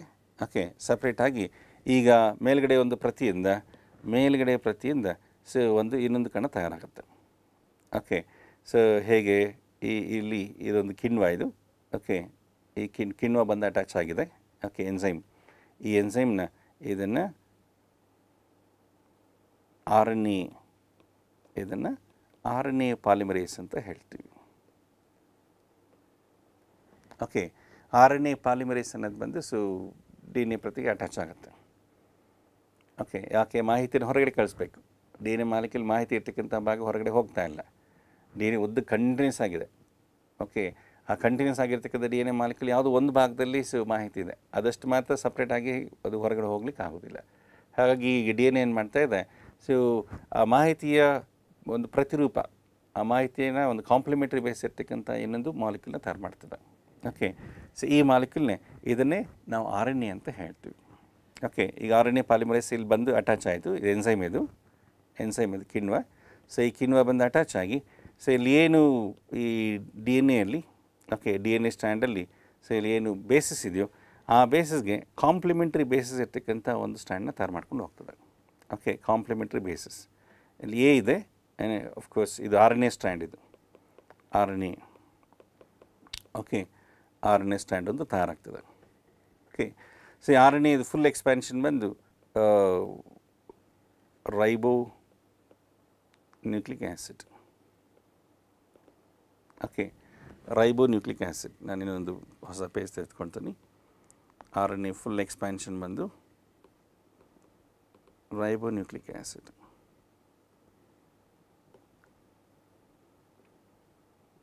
ಓಕೆ, ಈ ಆರ್ ಎನ್ ಎ ಕಣ ಕೂಡ ಇದು ಕೂಡ ನ್ಯೂಕ್ಲಿಯೋಟೈಡ್ಗಳಿಂದ ಆಗಿರ್ತಕ್ಕಂಥ ಒಂದು ಸರಪಳಿ. ಓಕೆ, ಜನರಲಾಗಿ ಸ್ವಲ್ಪ ಡಿಸ್ಕಸ್ ಮಾಡಿಬಿಟ್ಟು ಆಮೇಲೆ ಅಲ್ಲಿಗೆ ಹೋಗೋಣ. ಓಕೆ, ನ್ಯೂಕ್ಲಿಯೋಟೈಡ್ಗಳಿಂದ ಆಗಿರ್ತಕ್ಕಂಥ ಒಂದು ಸರಪಳಿ. ನ್ಯೂಕ್ಲಿಯೋಟೈಡ್ಗಳು ಒಂದಕ್ಕೊಂದು ಕನೆಕ್ಟ್ ಆಗಿ ಒಂದು ಸರಪಳಿ ಉಂಟಾಗಿರ್ತದೆ. ಓಕೆ, ಈಗ ಒಂದು ನ್ಯೂಕ್ಲಿಯೋಟೈಡ್ ನಾವು ಇಲ್ಲಿ ತೆಗೆದುಕೊಂಡಾಗ ಆರ್ ಎನ್ ಎ ಕಣದಲ್ಲಿರ್ತಕ್ಕಂಥ ಒಂದು ನ್ಯೂಕ್ಲಿಯೋಟೈಡ್ನ ಸ್ವಲ್ಪ ಗಮನಿಸಿದಾಗ ಇಲ್ಲಿ ಮತ್ತು ಇಲ್ಲೂ ಕೂಡ ಶುಗರ್ ಇದೆ. ಓಕೆ, ಸಾರಜನಕ ಪ್ರತ್ಯಾಮ್ಲ ಇರುತ್ತೆ, ನೈಟ್ರೋಜನಸ್ ಬೇಸ್. ಓಕೆ, ಹಾಗೆ ಇನ್ನೊಂದು ಕಡೆಗೆ ಫಾಸ್ಫರಿಕ್ ಆಮ್ಲ ಇರ್ತದೆ, ಫಾಸ್ಫರಿಕ್ ಆ್ಯಸಿಡ್ ಇರುತ್ತೆ. ಓಕೆ, ಸ್ವಲ್ಪ ಇಲ್ಲಿ ಕೆಲವೊಂದು ಬದಲಾವಣೆಗಳನ್ನ ಇಲ್ಲಿ ಕಾಣ್ಬೋದು. ಡಿ ಎನ್ ಎ ಪ್ರತಿಯಲ್ಲಿರ್ತಕ್ಕಂಥ ನ್ಯೂಕ್ಲಿಯೋಟೈಡ್ಗೂ ಆರ್ ಎನ್ ಎ ಪ್ರತಿಯಲ್ಲಿರ್ತಕ್ಕಂಥ ನ್ಯೂಕ್ಲಿಯೋಟೈಡ್ಗಳು ಕೆಲವೊಂದು ಬದಲಾವಣೆಗಳನ್ನ ಕಾಣ್ಬೋದು. ಓಕೆ, ಡಿ ಎನ್ ಎ ಪ್ರತಿಯಲ್ಲಿರ್ತಕ್ಕಂಥ ಒಂದು ಶುಗರ್ ಯಾವುದು, ಅದನ್ನು ನಾವು ಡಿಆಕ್ಸಿರೈಬೋ ಶುಗರ್ ಅಂತ ಹೇಳ್ತೀವಿ.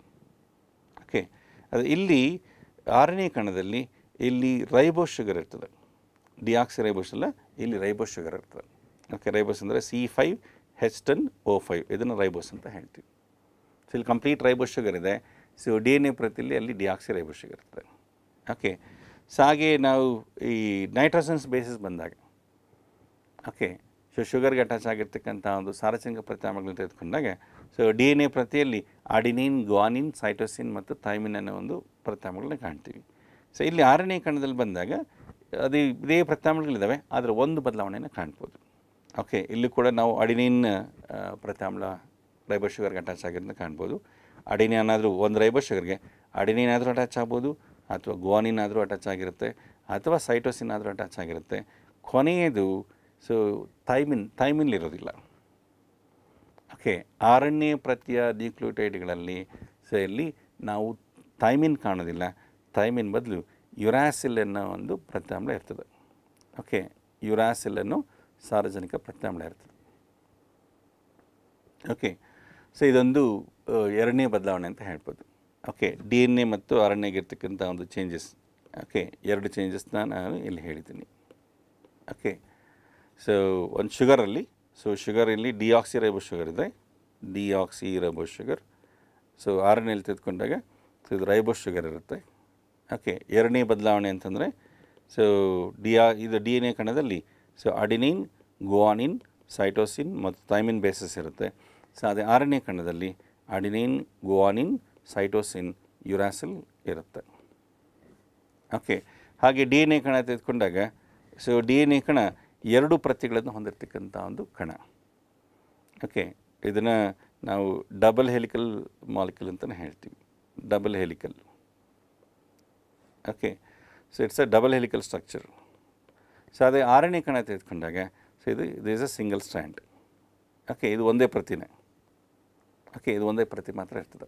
ಓಕೆ, ನಂತರ ಆರ್ ಎನ್ ಎ ಕಣಗಳೆಲ್ಲನೂ ಇವೆಲ್ಲನೂ ಡಿ ಎನ್ ಎ ಕಣದಿಂದ ತಯಾರಾಗಿರ್ತವೆ. Okay, RNA molecules are produced from DNA. Okay, DNA ಒಂದು ಪ್ರತಿಯಲ್ಲಿ ಏನು ಸಾರ್ವಜನಿಕ ಪ್ರತ್ಯಾಮ್ಲಗಳಿದೆಯೋ ಅದರ ಕಾಂಪ್ಲಿಮೆಂಟರಿ ಬೇಸಿಸ್ ಇರ್ತಕ್ಕಂಥ ಒಂದು ಸ್ಟ್ಯಾಂಡೇ RNA ಮಾಲಿಕ್ಯೂಲ್. ಓಕೆ, ಈಗ ಈ RNA DNA ತಯಾರಾಗಬೇಕು ಅಂದರೆ ಅದಕ್ಕೆ ಒಂದು ಕಿಣ್ವ ಬೇಕಾಗತ್ತೆ. ಓಕೆ, ಆ ಕಿಣ್ವದ ಹೆಸರೇ ನಾವು RNA ಪಾಲಿಮರೇಸ್ ಅಂತ ಹೇಳ್ತೀವಿ. ಓಕೆ, ಪಾಲಿಮರೇಸ್ ಅಂದರೆ ನೋಡಿ ಈ ಪದದಲ್ಲಿ ನಿಮ್ಗೆ ಅರ್ಥ ಸಿಗುತ್ತೆ. ಓಕೆ, ಪಾಲಿಮರ್ ಅಂತಂದರೆ ಒಂದು ಸರಪಳಿ, ಒಂದೇ ರೀತಿಯ ಘಟಕಗಳನ್ನು ಹೊಂದಿರತಕ್ಕಂಥ ಸರಪಳಿಯನ್ನು ಪಾಲಿಮರ್ ಅಂತ ಹೇಳ್ತೀವಿ. ಓಕೆ, ಸೊ RNA ಪಾಲಿಮರ್ ಕಣವನ್ನು ತಯಾರಿಸ್ತಕ್ಕಂಥ ಕಿಣ್ವ ಅನ್ನೋ ಅರ್ಥದಲ್ಲಿ ಅದನ್ನು RNA ಪಾಲಿಮರೇಸ್ ಅಂತ ಕರೆದರು. ASC ಅಂತ ಎಲ್ಲೇ ಬಂದರೆ ಅದು ಎನ್ಸೈಮ್ ಅಂತ ಅರ್ಥ. ಓಕೆ, ಸೊ ಈಗ RNA ಪಾಲಿಮರೇಸ್ ಈ ಜೀನ್ನ ಭಾಗಕ್ಕೆ ಅಟ್ಯಾಚ್ ಆಗಿದೆ. ಓಕೆ, ಇನ್ಸುಲಿನ್ ಜೀನ್ ಅಂತ ಹೇಳ್ತಿದ್ದೀನಿ. ಸೊ ಆ ಭಾಗಕ್ಕೆ ಅಟ್ಯಾಚ್ ಆಗಿ ಸೊ ಅಲ್ಲಿರ್ತಕ್ಕಂಥ ಅದು ಸಾರ್ವಜನಿಕ ಪ್ರತ್ಯಾಮ್ಲಗಳೇನಿದೆಯೋ ಆ ಪ್ರತ್ಯಾಮ್ಲಗಳಿಗೆ ಪ್ರತಿಯಾಗಿರ್ತಕ್ಕಂಥ ಕಾಂಪ್ಲಿಮೆಂಟರಿ ಆಗಿರ್ತಕ್ಕಂಥ ಒಂದು ಬೇಸ್ ಇರ್ತಕ್ಕಂಥ ನ್ಯೂಕ್ಲಿಯೈಡ್ಸ್ನ ಆ್ಯಡ್ ಮಾಡ್ತಾ ಹೋಗ್ತಾ ಇರ್ತದೆ. ಓಕೆ, ಇಲ್ಲಿ ಎ ಇದೆ. ಓಕೆ, ಎಗೆ ಕಾಂಪ್ಲಿಮೆಂಟ್ರಿ ಬೇಸ್ RNA ಸ್ಟ್ಯಾಂಡಲ್ಲಿ ಸೊ ಅಡಿನಿನ್ಗೆ ಕಾಂಪ್ಲಿಮೆಂಟರಿ ಆಗಿರ್ತಕ್ಕಂಥ ಒಂದು ಸಾರ್ವಜನಿಕ ಪ್ರತ್ಯಾಮ್ಲ ಬಂದು ಯುರಾಸಿಲ್. ಓಕೆ, ಸೊ ಯುರಾಸಿಲ್ ಇರ್ತಕ್ಕಂಥ ಬೇಸ್ ನ್ಯೂಕ್ಲಿಯೋಟೈಡ್ ಇಲ್ಲಿ ಬಂತು. ಸೊ ನಂತರ ನೆಕ್ಸ್ಟ್ ಟಿಗೆ ಎ ಬರುತ್ತೆ, ಜಿಗೆ ಸಿ ಇರುತ್ತೆ, ಸಿಗೆ ಜಿ ಇರುತ್ತೆ. ಸೊ ಇಲ್ಲಿ ಎ ಇದೆ ಅಂತ ಅಂದ್ಕೊಳ್ಳಿ, ಮತ್ತು ಯು ಬರುತ್ತೆ. ಓಕೆ, ಇಲ್ಲಿ ಟಿ ಇದೆ ಅಂತ ಅಂದ್ಕೊಳ್ಳಿ, ಇಲ್ಲಿ ಎ ಬರುತ್ತೆ. ಸೊ ಇಲ್ಲಿ ಸಿ ಇದೆ ಅಂತ ಅಂದ್ಕೊಳ್ಳಿ, ಇಲ್ಲಿ ಜಿ ಬರುತ್ತೆ. ಓಕೆ, ಇಲ್ಲಿ ಎ ಇದೆ ಮತ್ತು ಯು. ಓಕೆ, DNA ಪ್ರತಿಯಿಂದ ತಯಾರಾಗ್ತಾ ಇರ್ತಕ್ಕಂಥ ಒಂದು RNA ಪ್ರತಿಯಲ್ಲಿ ಸೊ DNA ಪ್ರತಿಯಲ್ಲಿ ಎಲ್ಲೆಲ್ಲಿ ಅಡಿನಿನ್ ಇದೆಯೋ ಸೊ RNA ಪ್ರತಿಯಲ್ಲಿ ಅಲ್ಲೆಲ್ಲ ಯುರಾಸಿಲ್ ಬಂದಿರ್ತದೆ. ಯುರಾಸಿಲ್ ಸಾರ್ವಜನಿಕ ಪ್ರತ್ಯಾಮ್ಲ ಇರ್ತಕ್ಕಂಥ ನ್ಯೂಕ್ಲಿಯೋಟೈಡ್ ಅಲ್ಲಿ ಸೇರಿರ್ತದೆ. ಓಕೆ, ಸೊ ಇದು ಪೂರ್ತಿ ಈಗ ಈ ಜೀನ್ ಉದ್ದ ಎಷ್ಟಿದೆಯೋ ಅಷ್ಟು ಉದ್ದದ ಒಂದು RNA ಪ್ರತಿ ತಯಾರಾಯಿತು. ಓಕೆ, ಜೀನ್ ಎಷ್ಟು ಉದ್ದ ಇದೆಯೋ ಸೊ ಅಷ್ಟು ಉದ್ದದ ಒಂದು RNA ಪ್ರತಿ ತಯಾರಾಯಿತು. ಈಗ RNA ಪ್ರತಿ ಸೊ ಇದರಲ್ಲಿ ಮಾಹಿತಿ ಇದೆ. ಓಕೆ, ಒರಿಜಿನಲ್ DNA ಪ್ರತಿಯಲ್ಲಿರ್ತಕ್ಕಂಥ ಮಾಹಿತಿ ಸೊ RNA ಪ್ರತಿಯಲ್ಲಿ ನಕಲುಗೊಂಡಿದೆ. Okay, the information which is present the DNA strands it has been copied into a single stranded RNA molecule. Okay, so ಈಗ ಈ RNA ಕಣ ಇದು ನ್ಯೂಕ್ಲಿಯಸ್ನ ಬಿಟ್ಟು ಹೊರಗಡೆ ಹೋಗ್ತದೆ. ಓಕೆ, ನ್ಯೂಕ್ಲಿಯಸ್ನ ಒಳಗಡೆ ಸೊ ನ್ಯೂಕ್ಲಿಯಸ್ನ ಮೇಲ್ಭಾಗ ತೆಗೆದುಕೊಂಡಾಗ ನ್ಯೂಕ್ಲಿಯರ್ ಮೆಂಬ್ರೇನ್ ತೆಗೆದುಕೊಂಡಾಗ ಸೊ ನ್ಯೂಕ್ಲಿಯರ್ ಮೆಂಬ್ರೇನಲ್ಲಿ ರಂಧ್ರಗಳಿರುತ್ತೆ, ನ್ಯೂಕ್ಲಿಯರ್ ಪೋರ್ಸ್ ಅಂತ ಹೇಳ್ತೀವಿ. ಆ ನ್ಯೂಕ್ಲಿಯರ್ ಪೋರ್ ಮೂಲಕ ಈ RNA ಕಣ ಹೊರಗಡೆ ಬಂದಿರುತ್ತೆ. Okay, so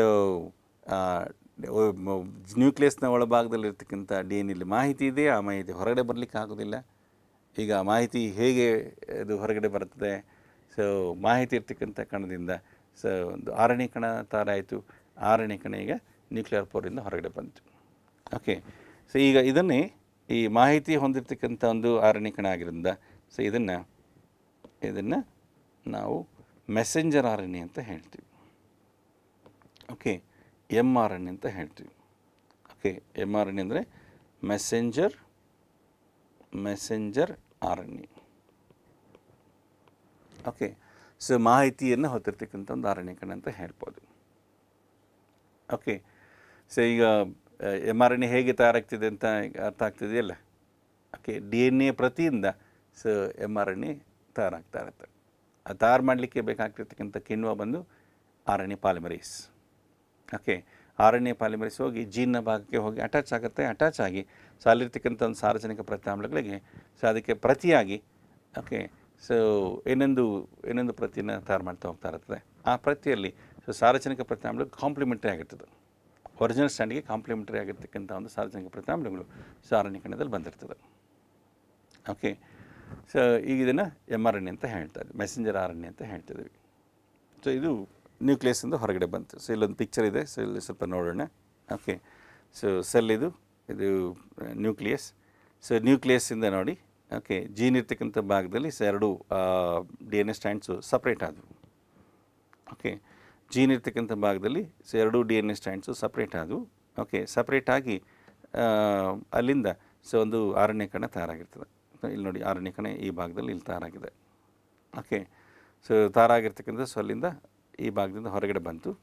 okay, mature M R N A ಅಂತ ಹೇಳ್ತೀವಿ. ಓಕೆ, ಸೊ ಇಲ್ಲಿಂದ M R N A molecule ನ್ಯೂಕ್ಲಿಯಸ್ನ ಬಿಟ್ಟು ಹೊರಗಡೆ ಬರ್ತಾ ಇರ್ತದೆ.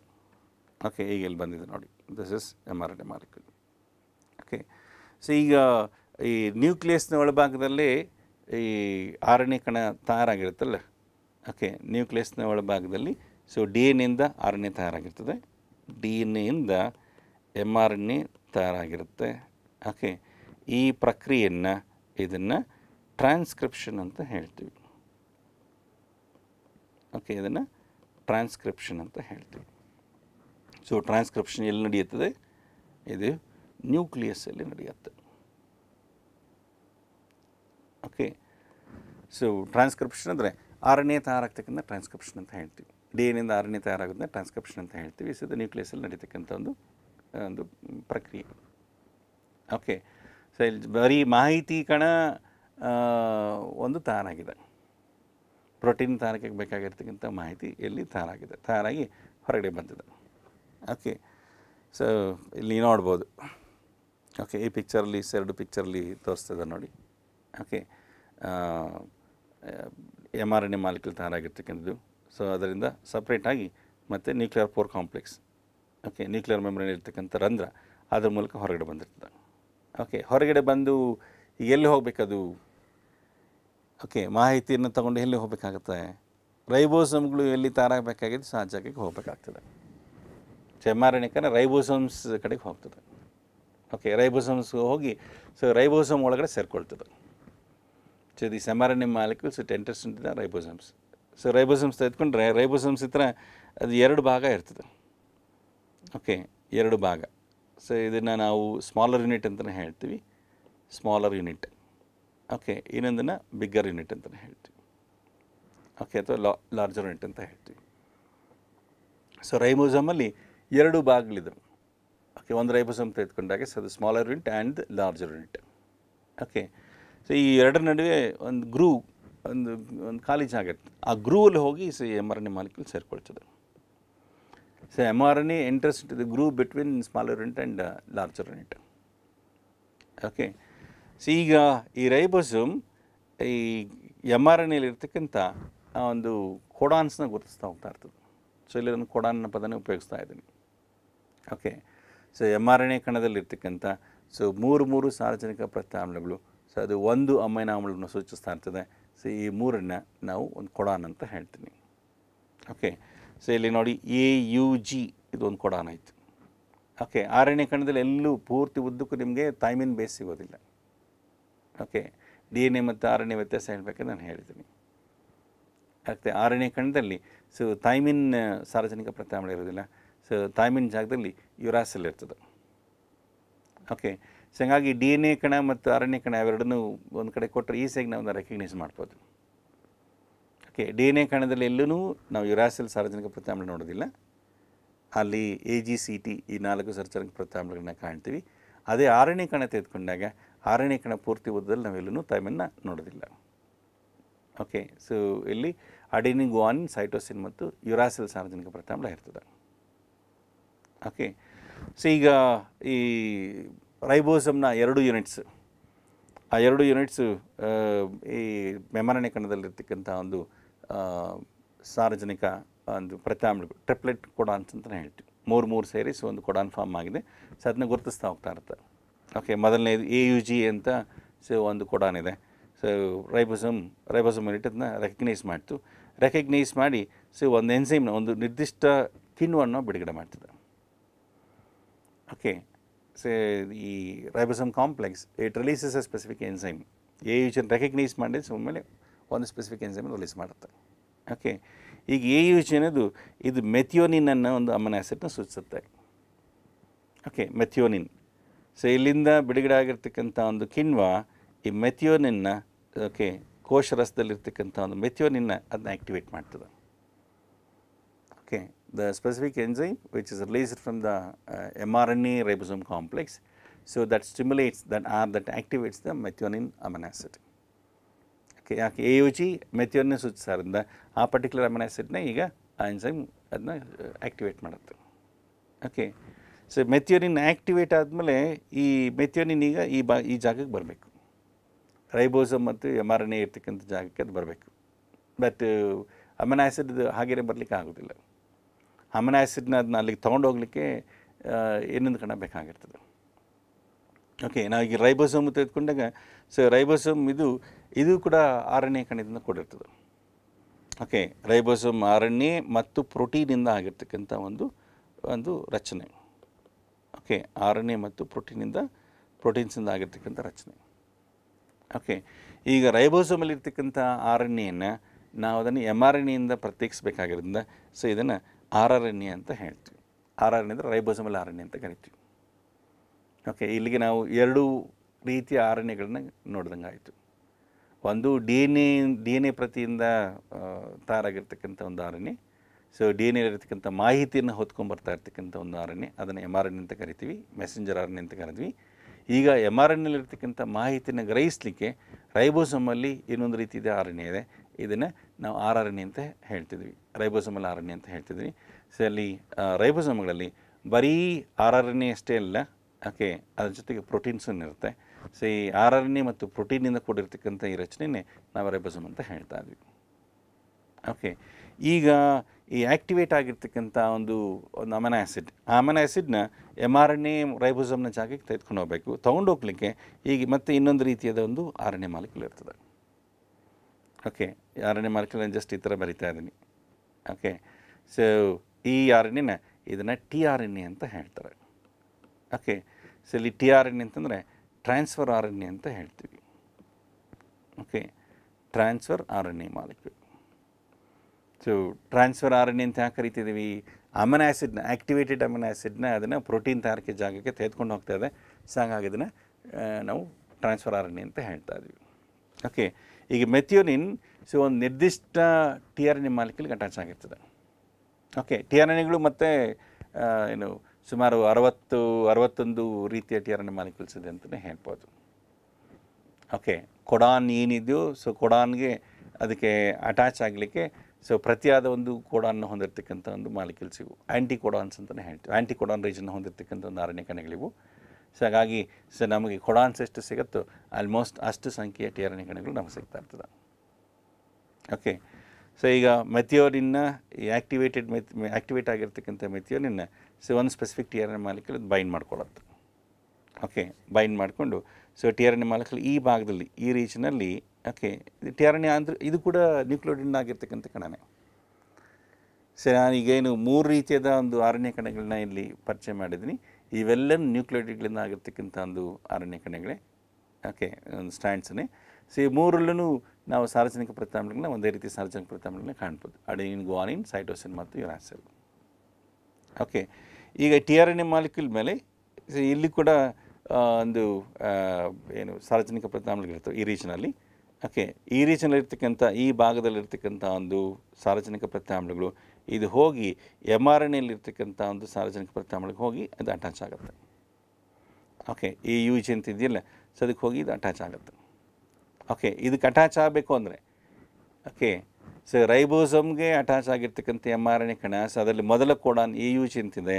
ಓಕೆ, ಆ AUGಗೆ ಹೋಗಿ ಈ tRNA ಕಣ ಮೆಥಿಯೋನಿನ್ನ ಹೊತ್ಕೊಂಡು ಹೋಗಿರ್ತಕ್ಕಂಥ ಒಂದು tRNA ಕಣ ಈಗ ಅದಕ್ಕೆ ಹೋಗಿ ಅದಕ್ಕೆ ಅಟ್ಯಾಚ್ ಆಗಬೇಕು, AUGಗೆ ಅಟ್ಯಾಚ್ ಆಗಬೇಕು ಅಂದರೆ ಇಲ್ಲಿ ಈ tRNA ಕಣದಲ್ಲಿ ಈ ಭಾಗದಲ್ಲಿ ಅದರ ಕಾಂಪ್ಲಿಮೆಂಟ್ರಿ AUGನ ಕಾಂಪ್ಲಿಮೆಂಟರಿ ಬೇಸಿಸ್ ಇರಬೇಕು.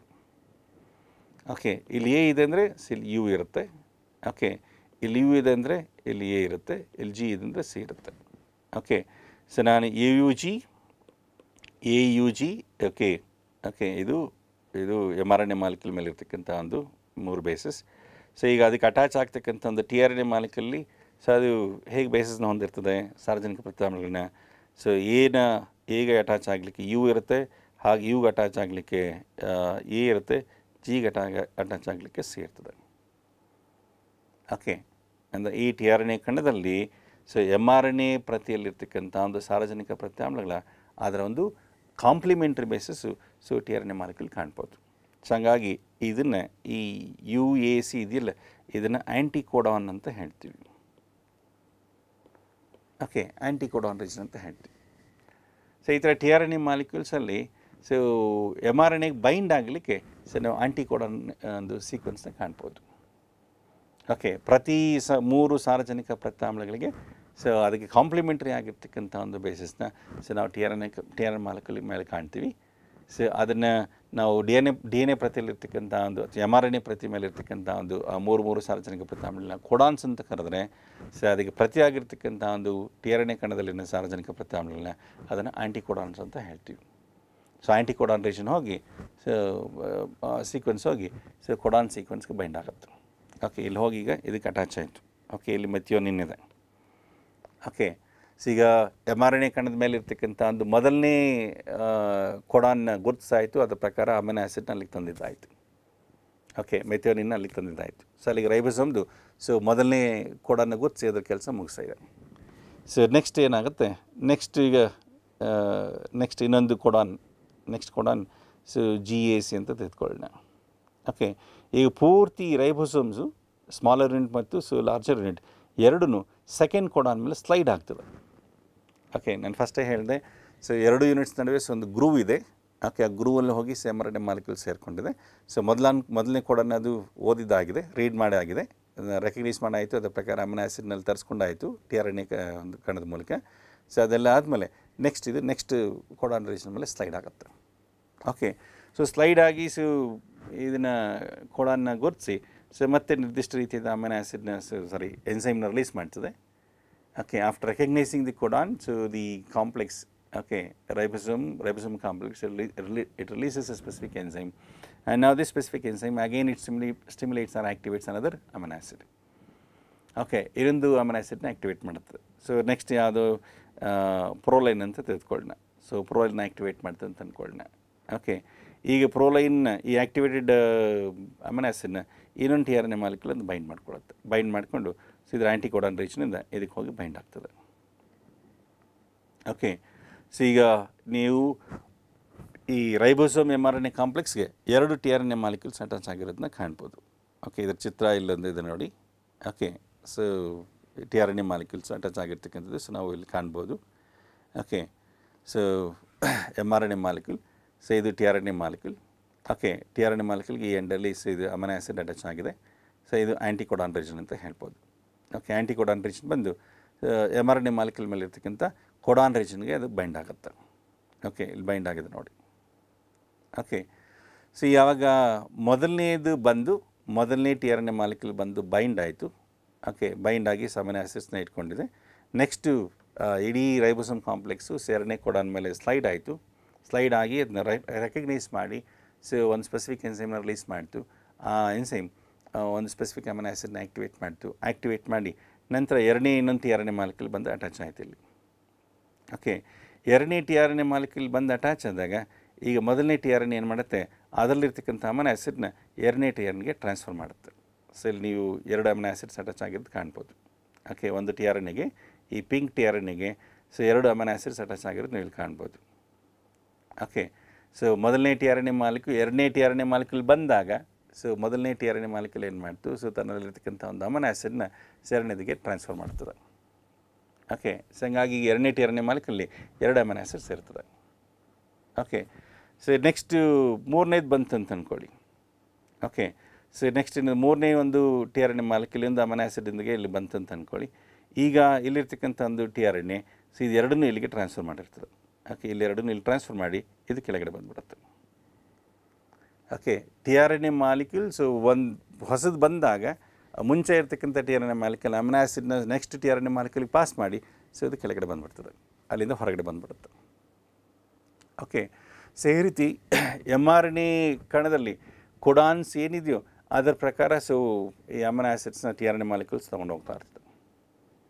ಸೊ ತೊಗೊಂಡು ಹೋದಾಗ ಅಫ್ಕೋರ್ಸ್ ಆ ಎಮ್ ಆರ್ ಎನ್ ಎ ಮತ್ತು ರೈಬೋಸೋಮಲ್ ಕಾಂಪ್ಲೆಕ್ಸ್ಗೆ ಸೊ ಅಟ್ ಎನಿ ಟೈಮ್ಸ್ ನಾವು 1 T R N A molecule attach ಆಗಿರೋದನ್ನ ಕಾಣ್ಬೋದು. ಓಕೆ, ಅಂದರೆ ಮುಂಚೆ ಬಂದಿರತಕ್ಕಂಥ T R N A molecules so ಹಿಂದೆ ಬರ್ತಕ್ಕಂಥ ಟಿ ಆರ್ ಎನ್ ಎ ಮಾಲಿಕ್ಯೂಲ್ಗೆ ಸೊ ತನ್ನ ಅಮಿನೋ ಆ್ಯಸಿಡ್ನ ಟ್ರಾನ್ಸ್ಫರ್ ಮಾಡಿ ಅದು ಕೆಳಗಡೆ ಕಲ್ಚ್ಕೊಳ್ತಾ ಇರ್ತದೆ, ಆ ಕಾಂಪ್ಲೆಕ್ಸಿಂದ ಹೊರಗಡೆ ಬಂತಾ ಇರ್ತದೆ. Okay, M R N A ribosome ಕಾಂಪ್ಲೆಕ್ಸಿಂದ ಹೊರಗಡೆ ಬಂದಿರ್ತದೆ. ಓಕೆ, ಹೀಗೆ ಸೊ ಈಗ ಅಟ್ಯಾಚ್ ಆಗಿರ್ತಕ್ಕಂಥ ಒಂದು ಟಿ ಆರ್ ಎನ್ ಎ ಮಾಲಿಕ್ಯೂಲ್ಗೆ ಅಮಿನೋ ಆ್ಯಸಿಡ್ಸ್ ಅಟ್ಯಾಚ್ ಆಗ್ತಾ ಹೋಗಿರ್ತವೆ. ಸುಮಾರು ಅಮಿನೋ ಆ್ಯಸಿಡ್ಸ್ ಅದಕ್ಕೆ ಆ ಚೈನ್ ಅದಕ್ಕೆ ಅಟ್ಯಾಚ್ ಆಗಿರ್ತದೆ. ಓಕೆ, ಸೊ ಈ ರೀತಿ ribosomes M R N A molecule ಮೇಲೆ ಇರ್ತಕ್ಕಂಥ ಒಂದು ಕೊಡಾನ್ ಸೀಕ್ವೆನ್ಸ್ನ ಒಂದೊಂದೇ ರೆಕಗ್ನೈಸ್ ಮಾಡ್ತಾ ಬಂದಾಗ ಓಕೆ ಆ ಎಮ್ ಆರ್ ಎನ್ ಎ ಮಾಲಿಕ್ಯೂಲಲ್ಲಿ ಒಂದು ಜಾಗದಲ್ಲಿ ಓಕೆ ಎಲ್ಲ ಕೊನೆಯಲ್ಲಿ ಒಂದು ನಾನ್ ಕೋಡಿಂಗ್ ಸೀಕ್ವೆನ್ಸ್ ಇರ್ತದೆ. ಓಕೆ ನಾನ್ ಕೋಡಿಂಗ್ ಸೀಕ್ವೆನ್ಸ್ ಅಂದರೆ 3 ಸಾರ್ವಜನಿಕ ಪ್ರತ್ಯಾಮ್ಲಗಳು ಅದು ಯಾವುದೇ ರೀತಿಯ ಅಮೈನೋ ಆಮ್ಲವನ್ನು ಸೂಚಿಸೋದಿಲ್ಲ. ಯಾವಾಗ ರೈಬೋಸೋಮಲ್ ಕಾಂಪ್ಲೆಕ್ಸು ಆ ನಾನ್ ಸೆನ್ಸ್ ಕೊಡಾನ್ ಮೇಲೆ ಬರುತ್ತೋ ಆ ನಾನ್ ಸೆನ್ಸ್ ಕೊಡಾನ್ ಮೇಲೆ ಬಂದಾಗ ಸೊ ಅಲ್ಲಿಗೆ ಪ್ರೋಟೀನ್ ತಯಾರಿಕೆ ಅಲ್ಲಿಗೆ ಸ್ಟಾಪ್ ಆಗಿರ್ತದೆ. ಓಕೆ ಸೊ ಅಲ್ಲಿಗೆ ಪ್ರೋಟೀನ್ ತಯಾರಿಕೆ ಮುಗ್ದಿರ್ತದೆ. ಈಗ ಎಮ್ ಆರ್ ಎನ್ ಎ ಕಣದಲ್ಲಿ ಕೊಡಾನ್ಸ್ ಏನಿದೆಯೋ ಆ ಪ್ರಕಾರನೇ ಸಾಮಾನ್ಯಗಳು ಒಂದಕ್ಕೊಂದು ಕೂಡ್ಕೊಳ್ತಾ ಹೋಗಿರ್ತದೆ. ಓಕೆ ಇದೆಲ್ಲ ರೈಬೋಸೋಮ್ಸ್ ಹತ್ರ ಈ ಕೆಲಸ ಆಗ್ತಾ ಇರುತ್ತೆ. ರೈಬೋಸೋಮೇ ಎಮ್ ಆರ್ ಎನ್ ಎ ಮೇಲೆ ಇರ್ತಕ್ಕಂಥ ಒಂದು ಮಾಹಿತಿಯನ್ನು ಗುರುತಿಸಿ ಅದರ ಪ್ರಕಾರ ಒಂದು ನಿರ್ದಿಷ್ಟ ಕಿಣ್ವವನ್ನು ಬಿಡುಗಡೆ ಮಾಡುತ್ತೆ. ಆ ಕಿಣ್ವ ಹೋಗಿ ಸೊ ಕೋಶರಸದಲ್ಲಿರ್ತಕ್ಕಂಥ ಒಂದು ಅಮೈನೋ ಆಮ್ಲಗಳಲ್ಲಿ ಒಂದು ನಿರ್ದಿಷ್ಟ ಅಮೈನೋ ಆಮ್ಲವನ್ನು ಆ್ಯಕ್ಟಿವೇಟ್ ಮಾಡುತ್ತೆ. ಈ ಆ್ಯಕ್ಟಿವೇಟ್ ಆಗಿರ್ತಕ್ಕಂಥ ಒಂದು ಅಮೈನೋ ಆಮ್ಲ ಟಿ ಆರ್ ಎನ್ ಎಗೆ ಬೈಂಡ್ ಆಗುತ್ತೆ, ಒಂದು ನಿರ್ದಿಷ್ಟ T R N A molecule bind ಆಗುತ್ತೆ. ಈಗ ಆ ಟಿ ಆರ್ ಎನ್ ಎ ಅದರ ಆ್ಯಂಟಿಕೋಡಾನ್ ರೀಚನಿಂದ ಎಮ್ ಆರ್ ಎನ್ ಎಗೆ ಬೈಂಡ್ ಆಗ್ತದೆ. ಓಕೆ ಈ ರೀತಿ ಇದು ಫುಲ್ ಕಂಪ್ಲೀಟ್ ಕೊಡಾನ್ಸ್ನ ಪೂರ್ತಿ ರೈಬೋಸೋಮ್ಸ್ ರೆಕಗ್ನೈಸ್ ಮಾಡ್ದಂಗೆ ಸೊ ಅದರ ಪ್ರಕಾರ ಅಮೈನೋ ಆಮ್ಲಗಳು ಕುಡ್ಕೊಂಡು ಹೋಗ್ತಾ ಇರ್ತದೆ. ರೈಬೋಸೋಮ್ಗಳಲ್ಲಿ ಏನು ಯಾವುದೇ ರೀತಿ ಅಮೈನೋ ಆಸಿಡ್ಸ್ನ ತಯಾರು ಮಾಡಲಿಕ್ಕೆ ಹೋಗ್ತಾ ಇಲ್ಲ. ಆ ಕೋಶರಸದಲ್ಲಿರ್ತಕ್ಕಂಥ ಅಮೈನೋ ಆಮ್ಲಗಳನ್ನೇ ಎಮ್ ಆರ್ ಎನ್ ಎ ಕಣದಲ್ಲಿರ್ತಕ್ಕಂಥ ಮಾಹಿತಿ ಪ್ರಕಾರ ಅದನ್ನ ಜೋಡಿಸ್ತಾ ಹೋಗ್ತಾಯಿದೆ, ಕೂಡಿಸ್ತಾ ಹೋಗ್ತಾ ಇದೆ ಅಷ್ಟೇ. Okay so M R N A ಕಣದಲ್ಲಿ ಯಾವಾಗ ಕೊನೆಯಲ್ಲಿ ನಾನ್ ಕೋಡಿಂಗ್ ಸೀಕ್ವೆನ್ಸ್ ಬಂತು, ಈಗ ನಾನ್ ಕೋಡಿಂಗ್ ಸೀಕ್ವೆನ್ಸ್ ಯಾವುದೇ ಅಮೈನೋ ಆಸಿಡ್ ಸೂಚಿಸ್ತಾ ಇಲ್ಲ, ಸೊ ಅಲ್ಲಿಗೆ ಈ ಅಮೈನೋ ಆಮ್ಲಗಳ ಕೂಡಿಕೆ ನಿಂತು ಹೋಗ್ಬಿಡ್ತದೆ. ಓಕೆ ಅಲ್ಲಿಗೆ ಪ್ರೋಟೀನ್ ಸಿಂಥಸಿಸು ಸೊ ಅಲ್ಲಿಗೆ ಕಂಪ್ಲೀಟ್ ಆಯ್ತು ಅಂತ ಹೇಳ್ಬೋದು.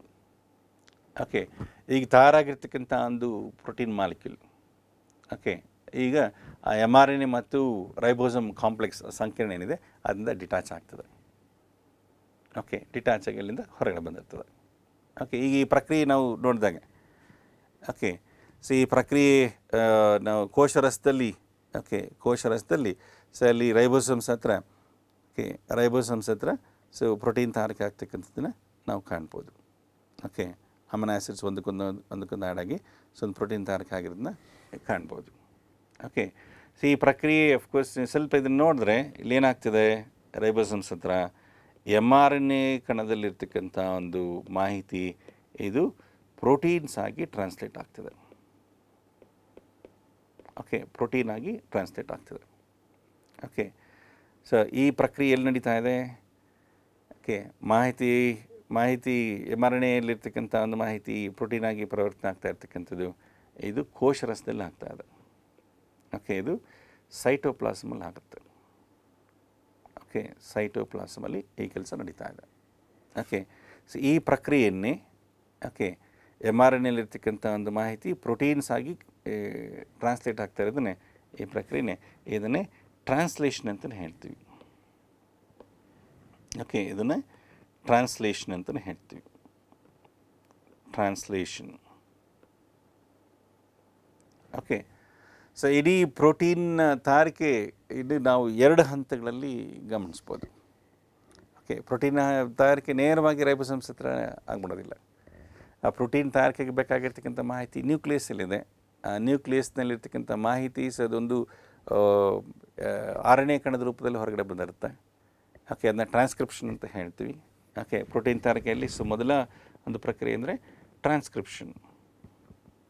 ಓಕೆ ಅದಾದ ನಂತರ ಈ ಎಮ್ ಆರ್ ಎನ್ ಎ ಕಣೆ ಬಂದು ಅಮೈನೋ ಆ್ಯಸಿಡ್ಸ್ಗೆ ರೈಬೋಸೋಮ್ಸ್ಗೆ ಅಟ್ಯಾಚ್ ಆಗುತ್ತೆ. ರೈಬೋಸೋಮ್ಸ್ಗೆ ಅಟ್ಯಾಚ್ ಆಗಿ ಸೊ ರೈಬೋಸೋಮ್ಸ್ ಅದನ್ನು ಕೋಡಾನ್ಸ್ನ ಎಮ್ ಆರ್ ಎನ್ ಎ ಕಣದ ಮೇಲೆ ಇರ್ತಕ್ಕಂಥ ಕೋಡಾನ್ಸ್ನ ರೆಕಗ್ನೈಸ್ ಮಾಡಿ ಅದ್ರ ಪ್ರಕಾರ ಪ್ರೋಟೀನ್ಸ್ನ ಅಲ್ಲಿ ತರಿಸ್ಕೊಳ್ತಾ ಇರ್ತದೆ. ಸೊ ಪ್ರೋಟೀನ್ಸ್ನ ಕೂಡಿಕೆ ಆಗ್ತಕ್ಕಂಥ ಕೆಲಸ ಸೈಟೋಪ್ಲಾಸಮ್ ಆಗುತ್ತೆ, ಸೈಟೋಪ್ಲಾಸಮಲ್ಲಿ ನಡೀತದೆ. ಸೊ ಈ ಪ್ರಕ್ರಿಯೆನ ಇದನ್ನು ಟ್ರಾನ್ಸ್ಲೇಷನ್ ಅಂತ ಹೇಳ್ತೀವಿ. ಟ್ರಾನ್ಸ್ಲೇಷನ್ ಓಕೆ ಸೊ ಟ್ರಾನ್ಸ್ಕ್ರಿಪ್ಷನ್ ನ್ಯೂಕ್ಲಿಯಸಲ್ಲಿ ನಡೀತದೆ. ಓಕೆ ಟ್ರಾನ್ಸ್ಕ್ರಿಪ್ಷನ್ ನ್ಯೂಕ್ಲಿಯಸಲ್ಲಿ ನಡೆಯುತ್ತೆ. ಸೊ ಟ್ರಾನ್ಸ್ಲೇಷನ್ ಈ ಕ್ರಿಯೆ ಓಕೆ ಇದು ಸೈಟೋಪ್ಲಾಸಮಲ್ಲಿ ನಡೆಯುತ್ತೆ. ಓಕೆ ಸೈಟೋಪ್ಲಾಸಮ್ ಕನ್ನಡದಲ್ಲಿ ಕೋಶರಸ ಅಂತ ಹೇಳ್ತೀವಿ. ಕೋಶರಸದಲ್ಲಿ ಈ ಕೆಲಸ ನಡೀತಾ ಇರ್ತದೆ. ಓಕೆ ಸೊ ಈ ಪೂರ್ತಿ ಪ್ರೋಟೀನ್ ತಯಾರಿಕೆ ಆಗ್ತಕ್ಕಂಥ ಒಂದು ಕ್ರಿಯೆಯನ್ನೇ ಸೊ ನಾವು ಜಸ್ಟ್ ಒಂದು ಫಾರ್ಮುಲಾ ಥರ ಹೇಳ್ಬೋದು. ಓಕೆ ಯಾವ ರೀತಿ ಸೊ ಪ್ರೋಟೀನ್ ತಯಾರಿಕೆಗೆ ಬೇಕಾಗಿರ್ತಕ್ಕಂಥ ಒಂದು ಮೂಲ ಮಾಹಿತಿ ಡಿ ಎನ್ ಎ ಕಣದಲ್ಲಿದೆ. Okay so D N A ಅದರಿಂದ ಒಂದು ಆರ್ ಎನ್ ಎ ತಯಾರಾಗ್ತದೆ. ಓಕೆ ಸೊ ಆರ್ ಎನ್ ಎಲ್ಲಿರ್ತಕ್ಕಂಥ ಒಂದು ಮಾಹಿತಿ ಪ್ರೋಟೀನ್ ಆಗಿ ಅದು ಟ್ರಾನ್ಸ್ಲೇಟ್ ಆಗ್ತದೆ. ಓಕೆ, ಸೊ ಈ ಸಮೀಕರಣ ಇದನ್ನು ನಾವು ಜ್ಞಾಪಕ ಇಟ್ಕೋಬೇಕು. So D N A gives rise to R N A and R N A gives rise to protein molecule. Okay, so ಇದನ್ನು ವ್ಯಾಟ್ಸನ್ ಕ್ರಿಕ್ ಅವರೇ ತೋರಿಸ್ಕೊಡ್ತಾರೆ. ಓಕೆ, ಈ ಫಾರ್ಮ್ಲನ್ನು ಪ್ರೋಟೀನ್ ತಯಾರಿಕೆ ಇದು ಅಫ್ಕೋರ್ಸ್ ಡಿ ಎನ್ ಎ ಕೆಲಸ ಏನು ಅಂತ ಹೇಳ್ಬಿಟ್ಟು ಈ ಥರ ಒಂದು ಸೂತ್ರದಲ್ಲಿ ಹೇಳ್ತಾರೆ. ಇದನ್ನೇ ನಾವು ಈ D N A gives rise to R N A gives rise to protein ಇದೆಲ್ಲ ಇದನ್ನು central dogma of molecular biology ಅಂತಲೇ ಹೇಳ್ತೀವಿ.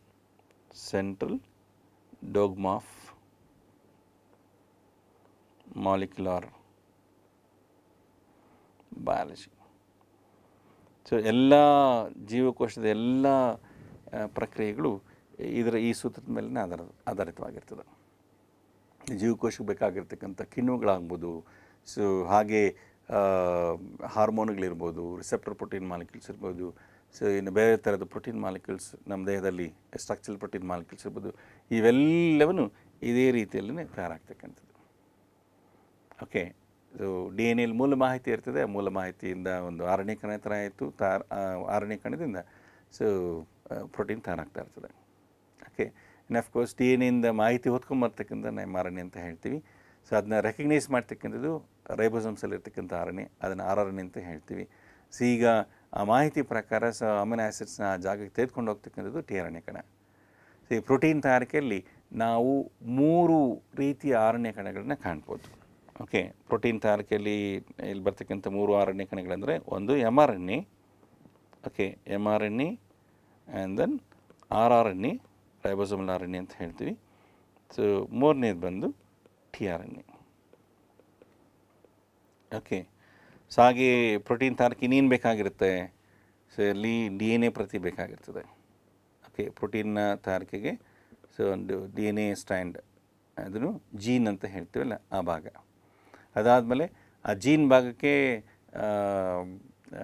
ಒಂದು polymerase enzyme, okay R N A polymerase enzyme ಅಂತ ಹೇಳ್ತೀವಿ. So R N A polymerase enzyme ಬೇಕಾಗಿರ್ತದೆ.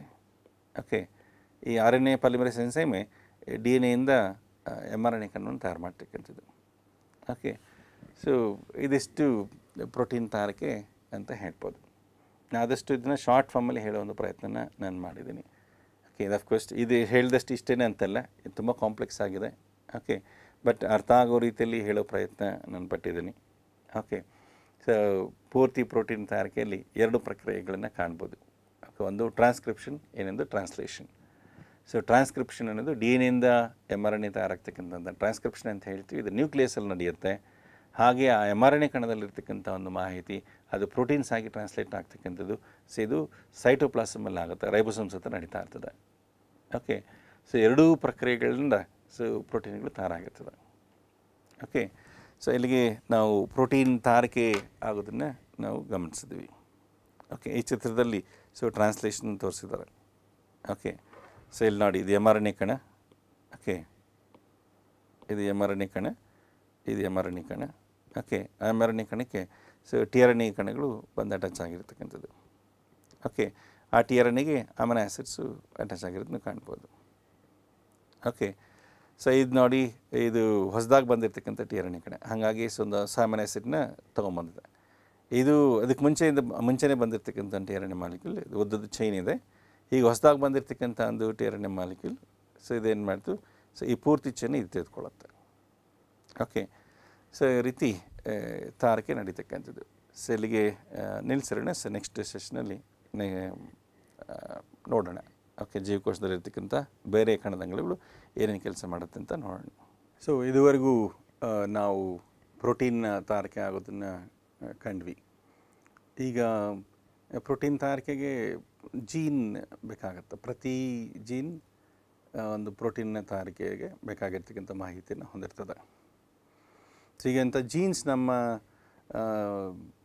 ನ್ಯೂಕ್ಲಿಯಸ್ನಲ್ಲಿ ಅಥವಾ human ಬಾಡಿಲಿ so jeans ಎಷ್ಟಿದೆ ಅಂತ ನಾವು ಸ್ವಲ್ಪ ನೋಡಿದಾಗ, ಸೊ ಒಂದು ಸೆಲ್ಲಿರ್ತಕ್ಕಂಥ ಒಂದು ಟೋಟಲ್ ಜೀನ್ಸ್ ತೆಗೆದುಕೊಂಡ್ರೆ ಸುಮಾರು 20,000ದಿಂದ 25,000ವರೆಗೂ ಅಂತ ಹೇಳ್ಬೋದು. ಓಕೆ, ಸೊ 20,000 to 25,000 ಅಂತ ಹೇಳ್ಬೋದು. ಸೊ ಇಷ್ಟು ಜೀನ್ಸು ನಮ್ಮಲ್ಲಿದ್ದಾವೆ. ಸೊ ನಮ್ಮ ಹ್ಯೂಮನ್ ಬಾಡಿ ಒಂದು ಸೆಲ್ಲಲ್ಲಿರ್ತಕ್ಕಂಥ ಅಷ್ಟು ಜೀನ್ಸ್ನ, ಸೊ ಹ್ಯೂಮನ್ ಸ್ಪೀಸ್ನ ಟೋಟಲ್ ಜೀನ್ಸ್ನ, ಸೊ ಇದನ್ನೇ ನಾವು ಜೀನೋಮ್ ಅಂತ ಹೇಳ್ತೀವಿ. ಜೀನೋಮ್. ಸೊ ಜೀನೋಮ್ ಅನ್ನೋ ಪದ ಆಫ್ಕೋರ್ಸ್ ಸೊ ಟೋಟಲ್ ಜೀನ್ಸ್ಗೆ ಈ ಪದವನ್ನು ಬಳಸ್ತೀವಿ. ಹ್ಯೂಮನ್ ಸ್ಪೀಸೀಸ್ನ, ಸೊ ಟೋಟಲ್ ಜೀನ್ಸ್ನ ಸೊ ನಾವು ಹ್ಯೂಮನ್ ಜೀನೋಮ್ ಅಂತ ಹೇಳ್ತೀವಿ. ಹಾಗೆ ಚಿಂಪಾಂಜಿಲಿರ್ತಕ್ಕಂಥ ಸೊ ಟೋಟಲ್ ಜೀನ್ಸು ಅದನ್ನು ಚಿಂಪಾಂಜಿ ಜೀನೋಮ್ ಅಂತ ಕರಿತೀವಿ. ಓಕೆ, ಪ್ರತಿ ಪ್ರಭೇದದಲ್ಲೂ ಸೊ ಒಂದಷ್ಟು ಸಂಖ್ಯೆಯಲ್ಲಿ ಜೀನ್ಸ್ ಇರ್ತದೆ. ಸೊ ಟೋಟಲ್ ಜೀನ್ಸ್ನ ಜೀನೋಮ್ ಅಂತ ಕರಿತಕ್ಕಂಥದ್ದು. ಸೊ ನಮ್ಮಲ್ಲೀಗ 20,000ರಿಂದ 25,000 ಜೀನ್ಸ್ ಇದೆ ಅಂತ ಹೇಳಲಾಗ್ತದೆ. ಈ ಹ್ಯೂಮನ್ ಜೀನೋಮ್ನ ಪೂರ್ತಿ ಅದನ್ನ ಡಿಕೋಡ್ ಮಾಡಲಿಕ್ಕಂತಲೇ 1990s ಒಂದು ಪ್ರಾಜೆಕ್ಟ್ ಒಂದು ಅಸ್ತಿತ್ವಕ್ಕೆ ಬರ್ತದೆ. ಓಕೆ, ಸೊ 1990s ಸೊ ಒಂದು ಇಂಟರ್ನ್ಯಾಷನಲ್ ಪ್ರಾಜೆಕ್ಟ್ ಅಂತ ಪ್ರಾರಂಭ ಆಗುತ್ತೆ. ಸೊ ಅದನ್ನು ಹ್ಯೂಮನ್ ಜೀನೋಮ್ ಪ್ರಾಜೆಕ್ಟ್ ಅಂತಲೇ ಕರಿತೀವಿ. Human genome project.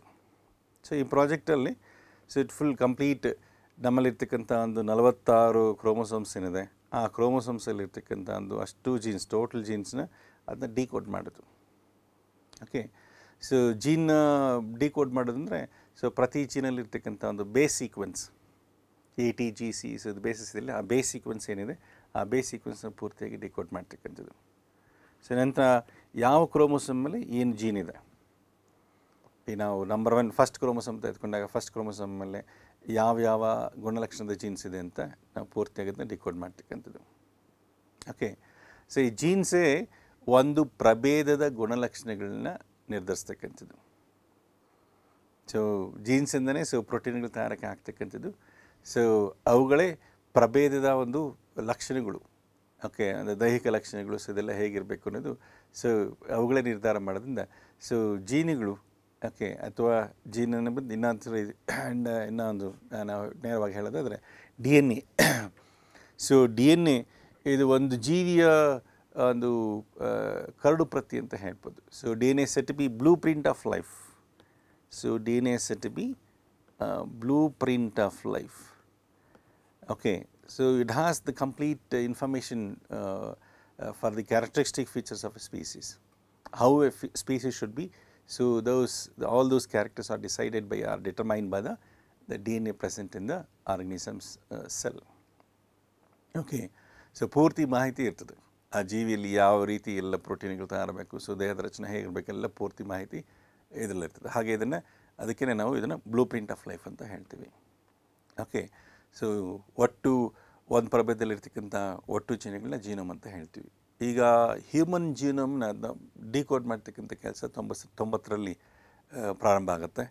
ಸೊ ಯಾವ್ಯಾವ ಕ್ರೋಮೋಸೋಮಲ್ಲಿ ಯಾವ ಗುಣಲಕ್ಷಣಗಳ ಜೀನುಗಳಿದ್ದಾವೆ, ಆ ಒಂದು ಜೀನ್ನ ಒಂದು ಬೇಸ್ ಸೀಕ್ವೆನ್ಸ್ ಏನು, ಪ್ರತ್ಯಾಮ್ಲದ ಒಂದು ಸೀಕ್ವೆನ್ಸ್ ಏನಿದೆ, ಅದು ಫುಲ್ ಕಂಪ್ಲೀಟ್ ಅದನ್ನ ಡಿಕೋಡ್ ಮಾಡ್ತಕ್ಕಂಥ ಒಂದು ಕೆಲಸ. ಇದು 90ರಲ್ಲಿ ಪ್ರಾರಂಭ ಆಗಿ 2003ರಲ್ಲಿ ಕೊನೆಗೊಳ್ತದೆ. So the decoding process, it was completed in 2003. The whole genome, human genome was decoded. So almost 2003ರಲ್ಲಿ ಆಲ್ಮೋಸ್ಟ್ ಎಲ್ಲನೂ ಡಿಕೋಡ್ ಮಾಡಿದ್ರು ಅಂತ ಹೇಳ್ಬೋದು. ಓಕೆ, ಈಗ ನಮಗೆ ಪ್ರತಿ ಕ್ರೋಮೋಸೋಮಲ್ಲಿ ಯಾವ ಗುಣಲಕ್ಷಣದ ಜೀನ್ ಇದೆ, ಯಾವ ಕ್ರೋಮೋಸೋಮ್ನ ಯಾವ ಜಾಗದಲ್ಲಿದೆ, ಯಾವ ಸ್ಥಳದಲ್ಲಿದೆ, ಅದರೊಂದು ಬೇಸ್ ಸೀಕ್ವೆನ್ಸ್ ಏನು ಪೂರ್ತಿ ಇಷ್ಟು ಗೊತ್ತಿದೆ. ಓಕೆ, ಸೊ ಮೊದಲನೇ ಕ್ರೋಮೋಸೋಮ್ ತೆಗೆದುಕೊಂಡ್ರೆ ಅದರಲ್ಲಿ ಮಲ್ಲಿನ್ ತಯಾರಿಕೆ ಬೇಕಾಗಂಥ ಜೀನು ಇದೆ ಅಂತ ಅಂದ್ಕೊಳ್ಳೋಣ. ಸೊ ಇದ್ರೆ ಇದು ಯಾವ ಜಾಗದಲ್ಲಿ, ಇಲ್ಲಿದೆಯಾ ಅಥವಾ ಇಲ್ಲಿದೆಯಾ, ಸೊ ಜಾಗ ನಮ್ಗೆ ಗೊತ್ತಿದೆ. ಸೊ ಅದನ್ನು ಲೋಕಸ್ ಅಂತ ಹೇಳ್ತೀವಿ.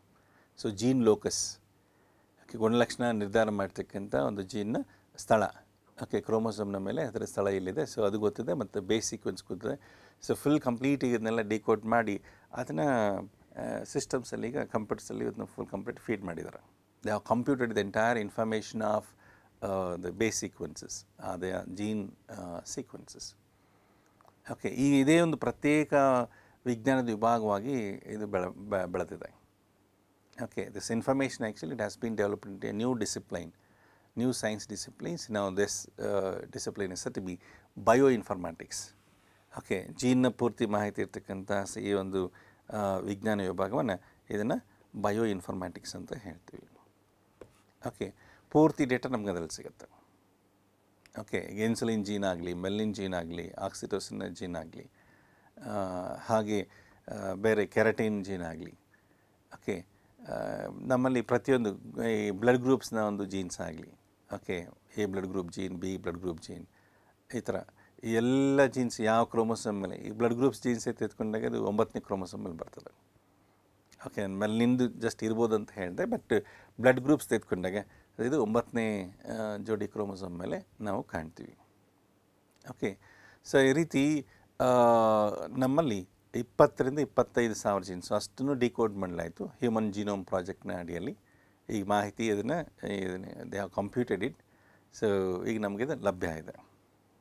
ಓಕೆ, ಸೊ ಹಾಗೆ ನಮ್ಮ ಪೂರ್ತಿಯ ಜೀನೋಮ್ನ ಡಿಕೋಡ್ ಮಾಡಿದಾಗ, ಜೀನ್ಸ್ನ ಡಿಕೋಡ್ ಮಾಡಿದಾಗ ವ್ಯಕ್ತಿಯಲ್ಲಿ ಇರಬಹುದಾದ ಜೆನೆಟಿಕ್ ಡಿಸಾರ್ಡರ್ಸ್ ಏನಿದೆ ಅದನ್ನು ಕೂಡ ನಾವು ತಿಳ್ಕೊಬೋದು. ಸೊ ಯಾವುದೋ ಒಂದು ಜೀನಲ್ಲಿ ಇನ್ಸುಲಿನ್ ಜೀನೇ ತೆಗೆದುಕೊಳ್ಳಿ, ಸೊ ಅದರಲ್ಲಿ ಏನಾದರೂ ಸ್ವಲ್ಪ ಕೊಡಾನ್ ಸೀಕ್ವೆನ್ಸ್, ಓಕೆ, ಮಾಹಿತಿ ಕೊಡಾನ್ ರೂಪದಲ್ಲಿದೆ, ಅಲ್ಲೇನೊಂದು ಸ್ವಲ್ಪ ಬದಲಾವಣೆ ಆಗಿದ್ದರೆ, ಸಾರಜನಕ ಪ್ರತ್ಯಾಮ್ಲ ಸ್ವಲ್ಪ ಬದಲಾವಣೆ ಆಗಿದ್ದರೆ ಅದರಿಂದ ತಯಾರಾಗ್ತಕ್ಕಂಥ ಒಂದು ಅಮೈನೋ ಆಮ್ಲ, ಅದರಿಂದ ಬರ್ತಕ್ಕಂಥದ್ದು ಅಮೈನೋ ಆಮ್ಲನೂ ಬೇರೆ ಆಗಿರುತ್ತೆ. ಅಮೈನೋ ಆಮ್ಲ ಯಾವಾಗ ಬೇರೆ ಆಯಿತು, ಇಡೀ ಪ್ರೋಟೀನ್ನಲ್ಲಿರ್ತಕ್ಕಂಥ ಒಂದು ಸಂಯೋಜನೆ ಸ್ವಲ್ಪ ಬದಲಾವಣೆ ಆಯಿತು. ಅಮೈನೋ ಆಮ್ಲ ಸಂಯೋಜನೆ ಪ್ರೋಟೀನ್ ಕಣದಲ್ಲಿ ಬದಲಾವಣೆ ಆದಾಗ ಅದೇನು ಕೆಲಸ ಮಾಡಬೇಕಾಗಿತ್ತೋ ಆ ಕೆಲಸವನ್ನು ಮಾಡಿರಲ್ಲ. ಓಕೆ, ಸೊ ಈಗ ಜೀನಲ್ಲಿ ಈ ಬದಲಾವಣೆಗಳು ಹೇಗೆ ಆಗ್ಬೋದು ಅಂತ ನಾವು ಸ್ವಲ್ಪ ನೋಡಿದಾಗ, ಓಕೆ, ಜೀನಲ್ಲಿ ಮಾಹಿತಿ ಇರ್ತದೆ, ಆ ಮಾಹಿತಿ ಇರ್ತಕ್ಕಂಥ ಒಂದು ಇದರಲ್ಲಿ ಸೊ ಬದಲಾವಣೆ ಹೇಗೆ ಬಂತು ಅಂತ ನೀವು ಸ್ವಲ್ಪ ನೋಡಿದ್ರೆ ಇದಕ್ಕೆ ಕೆಲವು ಕಾರಣಗಳಿದ್ದಾವೆ. ಓಕೆ, ಜೀನಲ್ಲಿ ಬದಲಾವಣೆ ತರ್ತಕ್ಕಂಥ ಒಂದು ಕೆಲವೊಂದು ಕಾರಕಗಳಂದರೆ ಒಂದು high frequency radiations. Okay, so ಶಕ್ತಿಯುತವಾಗಿರ್ತಕ್ಕಂಥ ಒಂದು ವಿಕಿರಣಗಳಿಗೆ ನಮ್ಮ ದೇಹವನ್ನು ನಾವು ಒಳಪಡಿಸಿದಾಗ, when we expose our body to the high frequency radiations like X-rays, gamma rays and then UV rays, ಇಂಥ ರೇಡಿಯೇಷನ್ಸ್ಗೆ ನಾವು ನಮ್ಮ ದೇಹವನ್ನು ಒಳಪಡಿಸಿದಾಗ ಸೊ ನಮ್ಮ ಬಾಡಿ ಮೂಲಕ ತೂರ್ಕೊಂಡು ಹೋಗ್ತದೆ. X-rays actually it passes through our body, gamma rays it passes through our body, UV rays penetration to the tissue. So ಯಾವಾಗ ಇವು penetrate ಆಗ್ತವೋ so ಈಗ ಏನು ಮಾಡ್ತವೆ, DNA ಮಾಲಿಕ್ಯೂಲ್ನ ಬ್ರೇಕ್ ಮಾಡುತ್ತೆ. ಓಕೆ, DNA ಮಾಲಿಕ್ಯೂಲ್ನ ಸೊ ಬ್ರೇಕ್ ಮಾಡುತ್ತೆ. ಸೊ ಬ್ರೇಕ್ ಮಾಡಿದಾಗ of course ನಮ್ಮಲ್ಲಿ break ಮಾಡಿದ್ಮೇಲೆ ಅದು ಮತ್ತೆ ರಿಪೇರ್ ಆಗ್ತಕ್ಕಂಥ ಮೆಕ್ಯಾನಿಸಮ್ಸ್ ಇದೆ. ಓಕೆ, DNA ಮತ್ತೆ ರಿಪೇರ್ ಮಾಡ್ಕೊಳ್ತಾ ಇರುತ್ತೆ. ಓಕೆ, ರಿಪೇರ್ ಮಾಡಲಿಕ್ಕಂತಲೇ ಎನ್ಸೈಮ್ಸ್ ಇರ್ತವೆ. ಓಕೆ, ರಿಪೇರಿಂಗ್ ಎನ್ಸೈಮ್ಸ್ ಅಂದರೆ ಜನರಲಾಗಿ ಕರಿಬೋದು. ಸೊ ಎಲ್ಲಿ DNA ಮಾಲಿಕ್ಯೂಲ್ ಬ್ರೇಕ್ ಆಗಿದೆ, ಇಲ್ಲಿ ಬ್ರೇಕ್ ಆಗಿದೆ ಅಂತ ಅಂದ್ಕೊಳ್ಳಿ, ಸೊ ಆ ಜಾಗದಲ್ಲಿ ಸೊ ಒಂದು ಎನ್ಸೈಮ್ ಬಂದು, ಓಕೆ, ಪಾಲ್ 1 ಪಾಲ್ 2 ಅಂತ ಹೇಳ್ತೀವಿ, ಓಕೆ, ಪಾಲಿಮರೇಸ್ ಎನ್ಸೈಮ್ಸು ಬಂದು ಎಲ್ಲಿ ಜಾಗ ಬ್ರೇಕ್ ಆಗಿದೆಯೋ ಆ ಜಾಗದಲ್ಲಿ ಸರಿಯಾದ ನ್ಯೂಕ್ಲಿಯೇಟ್ನ ಅದನ್ನು ಸೇರಿಸ್ತಾ ಇರ್ತದೆ, ಸೇರಿಸಿ ರಿಪೇರಿಂಗ್ ಆಗ್ತಾ ಇರುತ್ತೆ. ಓಕೆ, ಸೊ ಬಟ್ ಕೆಲವೊಂದು ಸಂದರ್ಭದಲ್ಲಿ ಏನಾಗಿರುತ್ತೆ, ರಿಪೇರ್ ಆಗಬೇಕಾದಾಗ DNA ಮಾಲಿಕ್ಯೂಲ್ ಬ್ರೇಕ್ ಆಯಿತು, ಓಕೆ, DNA ಸ್ಟ್ಯಾಂಡ್ ಬ್ರೇಕ್ ಆಗಿದೆ, ಸೊ ಬ್ರೇಕ್ ಆಗಿ ರಿಪೇರ್ ಆಗಬೇಕಾದ ಜಾಗದಲ್ಲಿ ಆ ಜಾಗದಲ್ಲಿ ಆಕ್ಸಿಡೆಂಟಲ್ ಆಗಿ ಸೊ ಒಂದು ಹೊಸ ನ್ಯೂಕ್ಲಿಯೇಟ್ ಬಂದು ಸೇರ್ಕೊಂಡ್ಬಿಡ್ತು ಅಂತ ಅಂದ್ಕೊಳ್ಳಿ. ಓಕೆ, ಸೊ ಈಗ ನಾನು ಎಲ್ಲಿ ಒಂದು DNA ಸ್ಟ್ಯಾಂಡ್ನ ತೆಗೆದುಕೊಳ್ತೀನಿ. ಸೊ ಇಲ್ಲಿ ATGC, okay, GC, okay, TA ಈ ಥರ ಇದೆ ಅಂತ ಅಂದ್ಕೊಳ್ಳಿ ನಾವು. ಓಕೆ, ಸೊ ಈ ಥರ ಬೇಸ್ ಸೀಕ್ವೆನ್ಸಸ್ ಇದೆ ಅಂತ ಅಂದ್ಕೊಳ್ಳಿ ನಾವು. ಸೊ UV ray ಬಂದು ಸೊ ಇದ್ರ ಮೇಲೆ ಇದನ್ನ ಬ್ರೇಕ್ ಮಾಡ್ತು, ಓಕೆ, ಅಥವಾ X-ray ಅಥವಾ ಗಾಮಾ ರೇಸ್ ಯಾವುದೊಂದು ಬಂದು ಬ್ರೇಕ್ ಮಾಡ್ತು. ಸೊ ಇಲ್ಲಿ ಬ್ರೇಕ್ ಆಗಿದೆ. ಈ ಬ್ರೇಕ್ ಪಾಯಿಂಟಲ್ಲಿ ರಿಪೇರ್ ಆಗೋ ಟೈಮಲ್ಲಿ ಇನ್ನೊಂದು ನ್ಯೂಕ್ಲಿಯೇಟ್ ಒಂದು ಇನ್ಸರ್ಟ್ ಆಗಿಬಿಡ್ತು ಅಂತ ಅಂದ್ಕೊಳ್ಳೋಣ. ಓಕೆ, ಇನ್ನೊಂದು ಮಾಮೂಲಿ DNA ಸ್ಟ್ಯಾಂಡಲ್ಲಿ ಇಲ್ಲದೆ ಇರ್ತಕ್ಕಂಥ ಒಂದು ನ್ಯೂಕ್ಲಿಯೇಟ್ ಸೊ ಇಲ್ಲಿ ಬಂದು ಇನ್ಸರ್ಟ್ ಆಗಿಬಿಡ್ತು. ಓಕೆ, ಇಲ್ಲಿ ಬಂದು ಸೊ ನೈಟ್ರೋಜನ್ಸ್ ಬೇಸ್ ಇರ್ತಕ್ಕಂಥ ನ್ಯೂಕ್ಲಿಯೇಟ್ ಈ ಜಾಗದಲ್ಲಿ ರಿಪೇರ್ ಆಗ್ತಕ್ಕಂಥ ಜಾಗದಲ್ಲಿ ಸೊ ಇನ್ಸರ್ಟ್ ಆಗಿಬಿಡ್ತು. ಓಕೆ, ಇದು ಆಕ್ಸಿಡೆಂಟಲಾಗಿ ಆಗ್ತಾಯಿದೆ.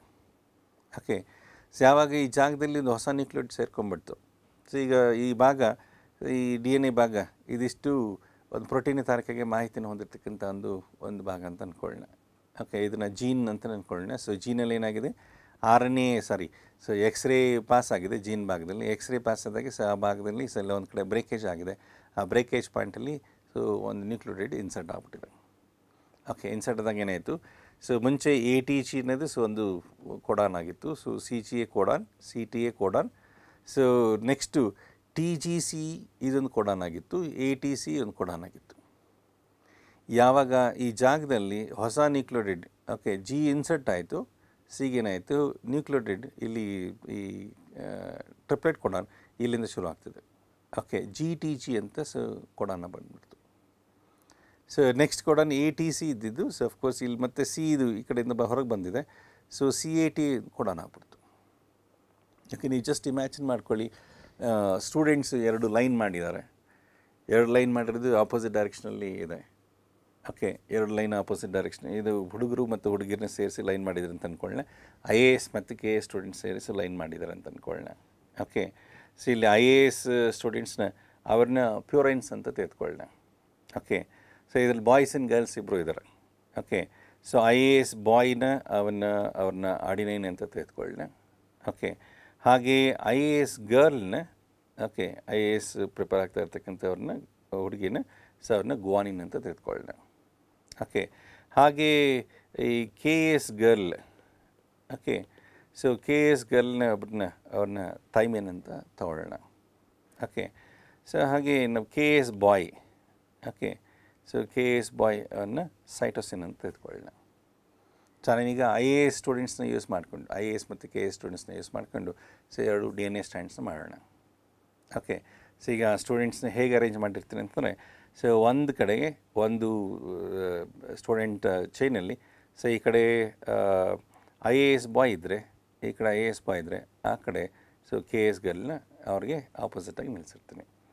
ಓಕೆ, ಈ ಕಡೆ KAS ಬಾಯ್ ಇದ್ದರೆ, ಈ ಕಡೆ IAS ಗರ್ಲ್ನ ಈ ಕಡೆ ಅವ್ರ ಎದುರಿಗೆ ನಿಲ್ಲಿಸಿರ್ತೀನಿ.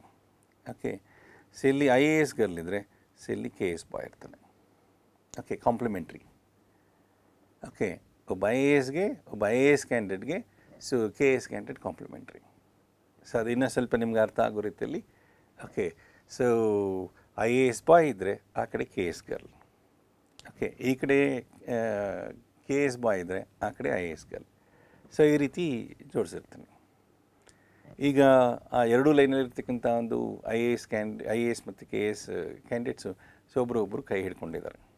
ಸೊ ಈ ಕೈಗಳು ಬೇಸಸ್ ಅಂತ ಅಂದ್ಕೊಳ್ಳೋಣ. ಸೊ ಬೇಸಸ್ಸು ನಡುವೆ ಹೈಡ್ರೋಜನ್ ಬಾಂಡ್ಸ್ ಇದೆ.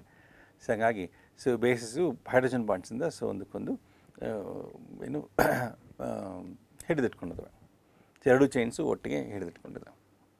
ಇವಾಗ ಈಗ ಜಸ್ಟ್ ಇಮ್ಯಾಜಿನ್ ಮಾಡ್ಕೊಳ್ಳಿ, ಈ ಥರ 2 ಚೈನ್ಸು ಫಾರ್ಮ್ ಆಗಿದೆ. ಆ 2 ಚೈನಲ್ಲಿ ಸೊ ಒಂದು DNA ಸ್ಟ್ಯಾಂಡಲ್ಲಿ. ಓಕೆ, ಸೊ ಈ ಒಂದು ಪ್ರತಿಯಲ್ಲಿ ಸೊ ಮೂರು ಜನ ಸ್ಟೂಡೆಂಟ್ಸ್ ಸೇರಿ ಸೊ ಒಂದು ಕೊಡಾನ್ ಅಂತ ಅಂದ್ಕೊಳ್ಳೋಣ. ಓಕೆ, ಕರೆಕ್ಟಾಗಿ ಎಕ್ಸಾಕ್ಟಾಗಿ ಸೊ ಒಂದು ಪ್ರೋಟೀನ್ ತಯಾರಿಕೆಗೆ ಬೇಕಾಗಿರ್ತಕ್ಕಂಥ ಮಾಹಿತಿ ಸರಿಯಾಗಿ ಹೊಂದಿರತಕ್ಕಂಥ ಒಂದು DNA ಪ್ರತಿ ನಾವು ಹೊಂದಿದ್ದೀವಿ ಅಂತ ಅಂದ್ಕೊಳ್ಳೋಣ. ಈಗ ಸಡನ್ನಾಗಿ ಯಾರೊಂದು ಬೈಕಿಂದ ಜೋರಾಗಿ ಬಂದು ಸೊ ಚೈನ್ನ ಹಾದಿಸ್ಕೊಂಡು ಹೋಗ್ತಾರೆ, ಚೈನ್ ಮಧ್ಯೆ ಹೋಗ್ತಾರೆ, ಸ್ಟೂಡೆಂಟ್ಸ್ನ ಚೈನ್ ಮಧ್ಯೆ ಹೋಗ್ತಾರೆ. ಓಕೆ, ಫಾಸ್ಟಾಗಿ. ಸೊ ಈ ಬೈಕಲ್ಲಿ ಬರ್ತಾ ಇರ್ತಕ್ಕಂಥ ಒಂದು ವ್ಯಕ್ತಿನೇ ಅವನ್ನ ಎಕ್ಸ್ರೇ ಅಥವಾ ಗಾಮರೇ ಅಂತ ಅಂದ್ಕೊಳ್ಳೋಣ. ಯಾವಾಗ ಗಾಮರೇ ಸೊ DNA ಇದ್ರ ಮೂಲಕ ಹಾದು ಹೋಗುತ್ತೋ ಸೊ ಅದನ್ನ ಬ್ರೇಕ್ ಮಾಡ್ತದೆ. ಓಕೆ, ಬ್ರೇಕ್ ಮಾಡಿದಾಗ ಅಫ್ಕೋರ್ಸ್ ಸೊ ರಿಪೇರ್ ಮಾಡ್ಕೊಳ್ತಕ್ಕಂಥ ಮೆಕ್ಯಾನಿಸಮ್ ಸೆಲ್ಲಲ್ಲಿ ಇರ್ತದೆ. ಓಕೆ, ಎನ್ಸೈಮ್ಸ್ ಇರುತ್ತೆ. ಇಮ್ಯಾಜಿನ್ ಮಾಡ್ಕೊಳ್ಳಿ. ಸೊ ಇನ್ನು ಕಾಲೇಜಲ್ಲಿ ಲೆಕ್ಚರ್ ಯಾರೋ ಇದ್ದಾರೆ, ಸೊ ಅವ್ರು ಬಂದು ಮತ್ತೆ ಸ್ಟೂಡೆಂಟ್ಸ್ನ ಅವರ ಸ್ಥಳದಲ್ಲಿ ಮತ್ತೆ ನಿಲ್ಲಿಸ್ತಾ ಇರ್ತಾರೆ.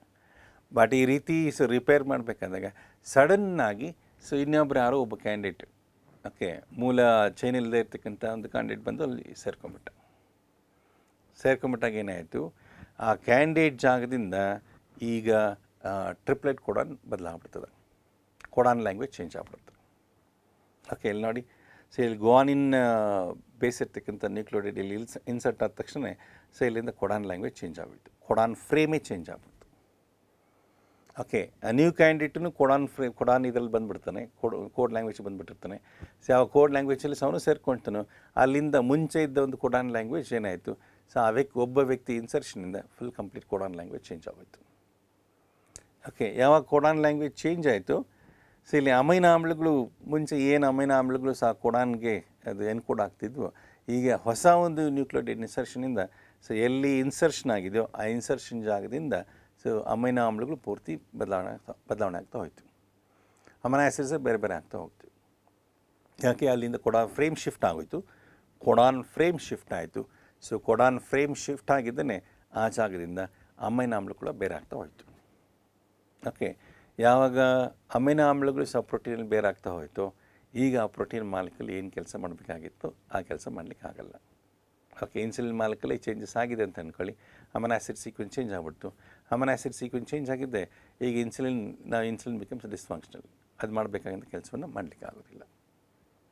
ಓಕೆ, ಸೊ ಈ ರೀತಿ ಈ ಜೀನಲ್ಲಿ ಆಗ್ತಕ್ಕಂಥ ಒಂದು ಸಡನ್ ಬದಲಾವಣೆ, ಓಕೆ, ಆಕಸ್ಮಿಕ ಬದಲಾವಣೆ ಹೆಂಗಾಗ್ತದೆ, ಇಲ್ಲಿ ಎಕ್ಸ್ರೇಸು ಅಥವಾ ಗಾಮಾ ರೇಸು ಪಾಸ್ ಆದಾಗ ಸೊ ಈ ಥರ ಬದಲಾವಣೆ ಆಗ್ತಾಯಿದೆ. ಅಫ್ಕೋರ್ಸ್ ನಾನಿಲ್ಲಿ ಬ್ರೇಕೇಜ್ ಪಾಯಿಂಟಲ್ಲಿ ಒಂದು ಹೊಸ ನ್ಯೂಕ್ಲಿಯೋಟೈಡ್ನ ಸೇರಿಸಿ ಸೊ ಅದರಿಂದ ಕೊಡಾನ್ ಫ್ರೇಮ್ ಹೇಗೆ ಚೇಂಜ್ ಆಗುತ್ತೆ ಅಂತ ಇಲ್ಲಿ ಹೇಳ್ತಿದ್ದೀನಿ. ಸೊ ಇನ್ನೊಂದು ರೀತಿಯೂ ಈ ಕೊಡಾನ್ ಸೀಕ್ವೆನ್ಸ್ ಚೇಂಜ್ ಆಗ್ಬೋದು. ಇನ್ನೊಂದು ರೀತಿ ಅಂತಂದರೆ ಸೊ ಬ್ರೇಕೇಜ್ ಪಾಯಿಂಟಲ್ಲಿ ಒಂದು ನ್ಯೂಕ್ಲಿಯೋಟೈಡ್ ಕಂಪ್ಲೀಟಾಗಿ ಡಿಲೀಟ್ ಆಗ್ಬಿಡೋದು. ಓಕೆ, ಅಂದರೆ ಬ್ರೇಕೇಜ್ ಪಾಯಿಂಟಲ್ಲಿ ಸೊ ಒಂದು ಹೊಸ ನ್ಯೂಕ್ಲಿಯೋಟೈಡ್ ಬಂದು ಸೇರ್ಬೋದು, ಅಥವಾ ಮುಂಚೆ ಇದ್ದ ಒಂದು ನ್ಯೂಕ್ಲಿಯೋಟೈಡಲ್ಲಿ ಯಾವುದೋ ಒಂದು ನ್ಯೂಕ್ಲಿಯೋಟೈಡ್ ಡಿಲೀಟ್ ಆಗ್ಬಿಡ್ಬೋದು. Okay, so addition or deletion may takes place. So ಈ ಥರ ಅಡಿಷನ್ ಡಿಲಿಷನ್ಸ್ ಆದಾಗ ಏನಾಯಿತು, ಕೊಡಾನ್ ಫ್ರೇಮ್ ಪೂರ್ತಿಯಾಗಿ ಶಿಫ್ಟ್ ಆಗೋಯ್ತು. ಸೊ ಆ ಕೊಡಾನ್ ಫ್ರೇಮ್ ಶಿಫ್ಟ್ ಆದಾಗ ಸೊ ಈ ಅಮೈನೋ ಆಮ್ಲಗಳು ಅದು ಎನ್ಕೋಡ್ ಮಾಡ್ತಕ್ಕಂಥ ಅಮೈನೋ ಆಮ್ಲ ಕೂಡ ಬೇರೆ ಆಗೋಯ್ತು. ಈಗ ಪ್ರೋಟೀನ್ ಮಾಲಿಕಲ್ಲಿ so amino acid sequence change ಆಗೋದ್ರಿಂದ ಸೊ ಅದು ಪೂರ್ತಿ ಅದು ಕೆಲಸ ಮಾಡಿದ್ರೆ ಆಗ್ಬಿಡ್ತದೆ.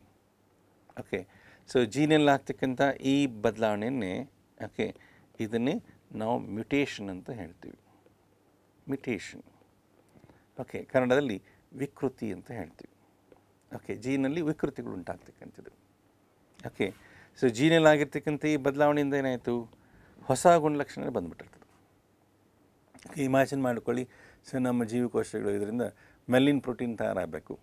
ಆ ಮೆಲ್ಲಿನ್ ಪ್ರೋಟೀನ್ ತಯಾರು ಮಾಡ್ಲಿಕ್ಕೆ ಒಂದು ಜೀನ್ ಇದೆ. ಆ ಮೆಲ್ಲಿನ್ ಜೀನಲ್ಲಿ ಮ್ಯುಟೇಷನ್ ಆಯಿತು ಅಂತ ಅಂದ್ಕೊಳ್ಳಿ, ಚೇಂಜ್ ಆಗಿದೆ. ಓಕೆ, ಬ್ರೇಕ್ ಡೌನ್ ಆಗಿ ಎಲ್ಲೋ ಒಂದು ಕಡೆ ಬ್ರೇಕೇಜ್ ಆಗಿದೆ, ಆ ಪಾಯಿಂಟಲ್ಲಿ ಡಿಲಿಷನ್ ಆಗಿದ್ದು ಅಥವಾ ಅಡಿಷನ್ ಆಗಿದ್ದು. ಸೊ ಫುಲ್ ಕಂಪ್ಲೀಟ್ ಮೆಲ್ಲಿನಲ್ಲಿ ಅಮೈನೋ ಆ್ಯಸಿಡ್ ಸೀಕ್ವೆನ್ಸೇ ಚೇಂಜ್ ಆಗೋಯಿತು. ಸೊ ಈಗ ಬಂದಿರತಕ್ಕಂಥ ಪ್ರೋಟೀನ್ ಮಾಲಿಕ್ಯೂಲ್ ಸ್ಕಿನ್ಗೆ ಕಪ್ಪು ಬಣ್ಣ ಕೊಡೋ ಬದಲು ಸೊ ಬೇರೆ ಬಣ್ಣ ಕೊಡ್ತಾ ಇದೆ. ಓಕೆ, ಕಪ್ಪು ಬಣ್ಣ ಕೊಡಬೇಕಾಗಿರೋದು ಸೊ ಬ್ರೌನ್ ಕಲರ್ ಕೊಡ್ತಾ ಇದೆ, ಅಥವಾ ಬಣ್ಣನೇ ಕೊಡ್ದರ ಆಗಿದೆ. ಓಕೆ, ಸೊ ಈಗೇನಾಯಿತು, ಹೊಸ ಕ್ಯಾರೆಕ್ಟರ್ ಬಂದ್ಬಿಡ್ತು.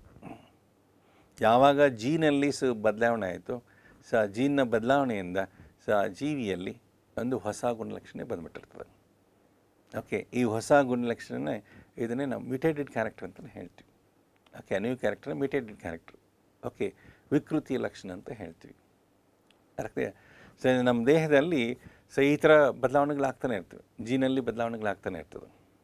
ಓಕೆ, ಸೊ ಇಮ್ಯಾಜಿನ್ ಮಾಡ್ಕೊಳ್ಳಿ, ಸೊ ನಾವು ಸುಮಾರು ಮಿಲಿಯನ್ ವರ್ಷಗಳ ಹಿಂದೆ ಮನುಷ್ಯ ಈ ಆಕಾರದಲ್ಲಿರಲಿಲ್ಲ. ಓಕೆ, ಮನುಷ್ಯ ಬೇರೆ ಆಕಾರವನ್ನೇ ಹೊಂದಿದ್ದ.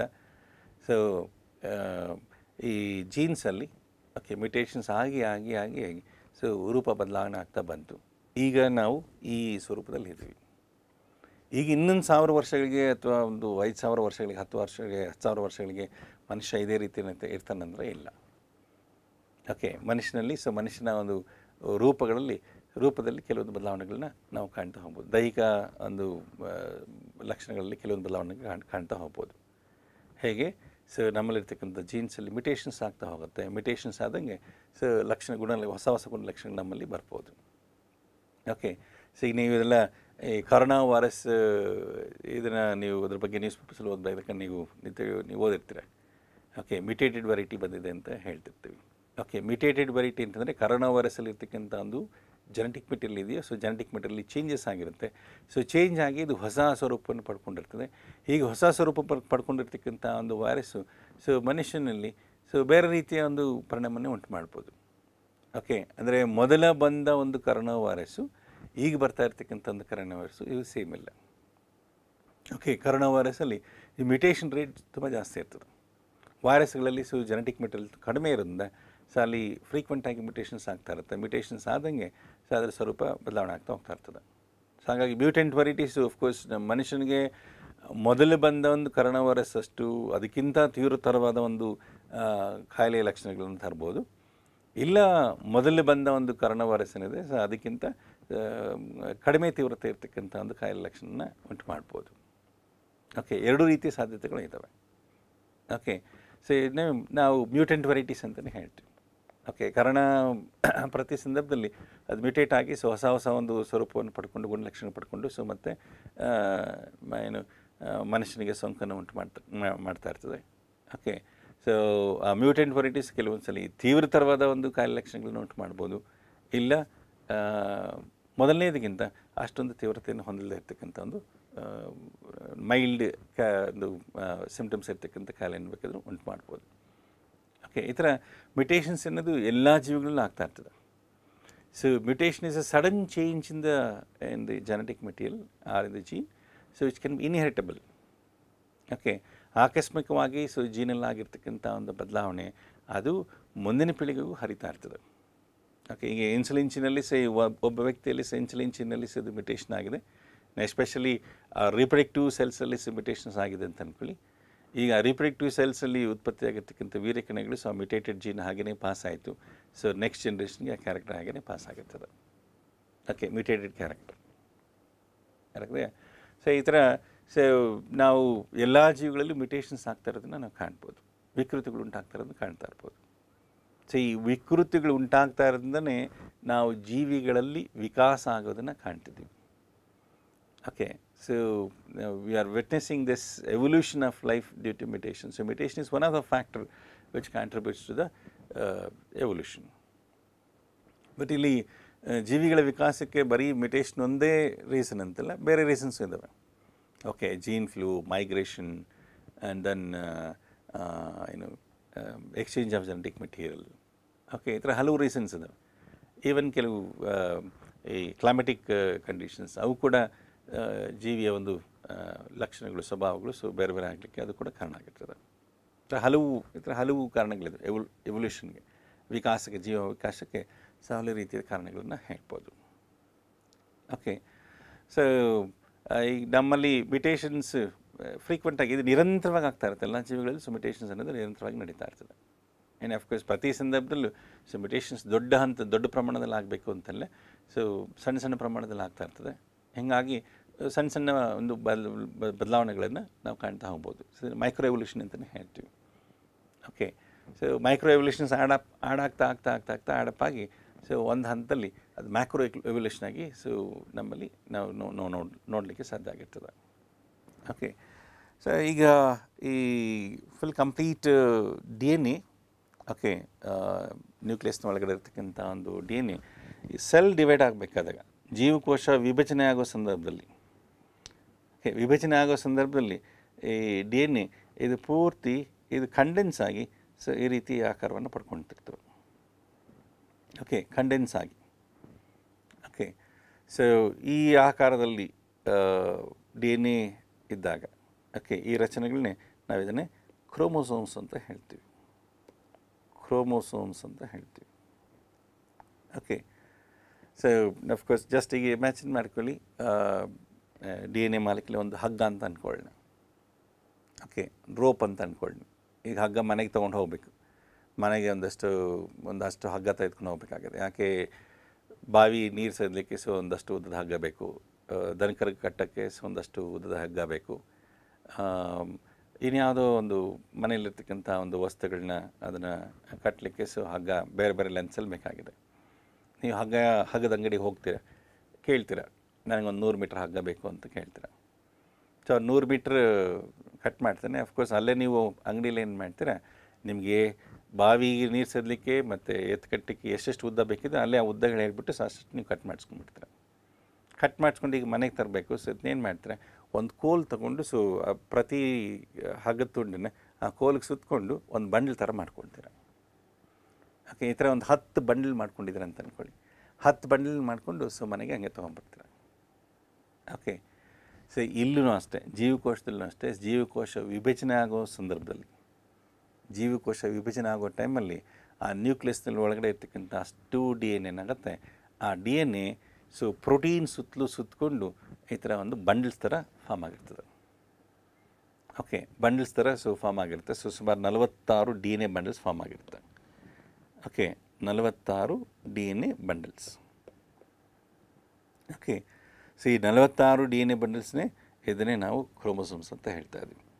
ಓಕೆ, 46 ಕ್ರೋಮೋಸೋಮ್ಸ್ ಅಂತ ಹೇಳ್ತೀವಿ. ಓಕೆ, ದ ಕ್ರೋಮೋಸೋಮ್ಸ್ ಯಾವಾಗ ನಮ್ಗೆ ಕಾಣಿಸೋದಂದರೆ, ಸೊ ಜೀವಕೋಶ ವಿಶ್ರಾಂತ ಸ್ಥಿತಿಯಲ್ಲಿದ್ದಾಗ ನಮಗೆ ಕ್ರೋಮೋಸೋಮ್ಸ್ ನಮಗೆ ಸಿಗೋದಿಲ್ಲ. ಓಕೆ, ವಿಶ್ರಾಂತ ಸ್ಥಿತಿಯಲ್ಲಿರ್ತಕ್ಕಂಥ ಒಂದು ಜೀವಕೋಶ ಅಂದರೆ ಯಾವುದೇ ವಿಭಜನೆ ಆಗದೇ ಓಕೆ, ಮೈಟಾಸಿಸ್ ಅಥವಾ ಕೋಶ ವಿಭಜನೆ ಆಗದೇ ಹಾಗೆ ಇರ್ತಕ್ಕಂಥ ಸ್ಥಿತಿ, ಅದನ್ನು ವಿಶ್ರಾಂತ ಸ್ಥಿತಿ ಅಂತ ಹೇಳ್ತೀನಿ. ಸೊ ಇಂಗ್ಲೀಷ್ ರೆಸ್ಟಿಂಗ್ ಸ್ಟೇಜ್ ಅಂತ ಹೇಳ್ತೀವಿ. ಓಕೆ, ಅದೇ ಜೀವಕೋಶ ವಿಭಜನೆ ಆಗೋದಾಗ, ಓಕೆ, ವಿಭಜನೆ ಆಗೋ ಸಂದರ್ಭದಲ್ಲಿ ನ್ಯೂಕ್ಲಿಯಸ್ನ ಒಳಗಡೆ ಇರ್ತಕ್ಕಂಥ ಒಂದು ಕ್ರಮ್ಯಾಟಿನ್ ಮೆಟೀರಿಯಲ್, ಓಕೆ, ಅವು ಬಂಡಲ್ಸ್ ಆಗಿ ಕನ್ವರ್ಟ್ ಆಗ್ತದೆ. ಓಕೆ, ಒಂದು ಪ್ರೋಟೀನ್ ಕಾಂಪ್ಲೆಕ್ಸ್ ಸುತ್ತಲೂ, ಓಕೆ, ಒಂದು ಪ್ರೋಟೀನ್ ಉಂಡೆ, ಆ ಪ್ರೋಟೀನ್ ಉಂಡೆ ಸುತ್ತಲೂ ಸೊ ಒಂದು 2.5 ಟರ್ನ್ DNA ಸುತ್ತಕೊಳ್ಳುತ್ತೆ. ಸೊ ಮತ್ತೆ ಇನ್ನೊಂದು ಪ್ರೋಟೀನ್ ಉಂಡೆ ಮತ್ತೆ 2.5 ಟರ್ನ್ ಸುತ್ತಕೊಳ್ಳುತ್ತೆ, ಮತ್ತೊಂದು ಪ್ರೋಟೀನ್ ಉಂಡೆ 2.5 ಟರ್ನ್ ಸುತ್ತಕೊಳ್ಳುತ್ತೆ. ಸುತ್ತಕೊಂಡು ಮತ್ತೆ ಇದು ಸೂಪರ್ ಕಾಯಿಲ್ ಆಗುತ್ತೆ. ಸೂಪರ್ ಕಾಯಿಲ್ ಆಗಿ ಸೊ ಪ್ರೋಟೀನ್ ಮತ್ತು ಈ DNA ಒಂದು ಬಂಡಲ್ ಫಾರ್ಮ್ ಆಗಿರ್ತದೆ.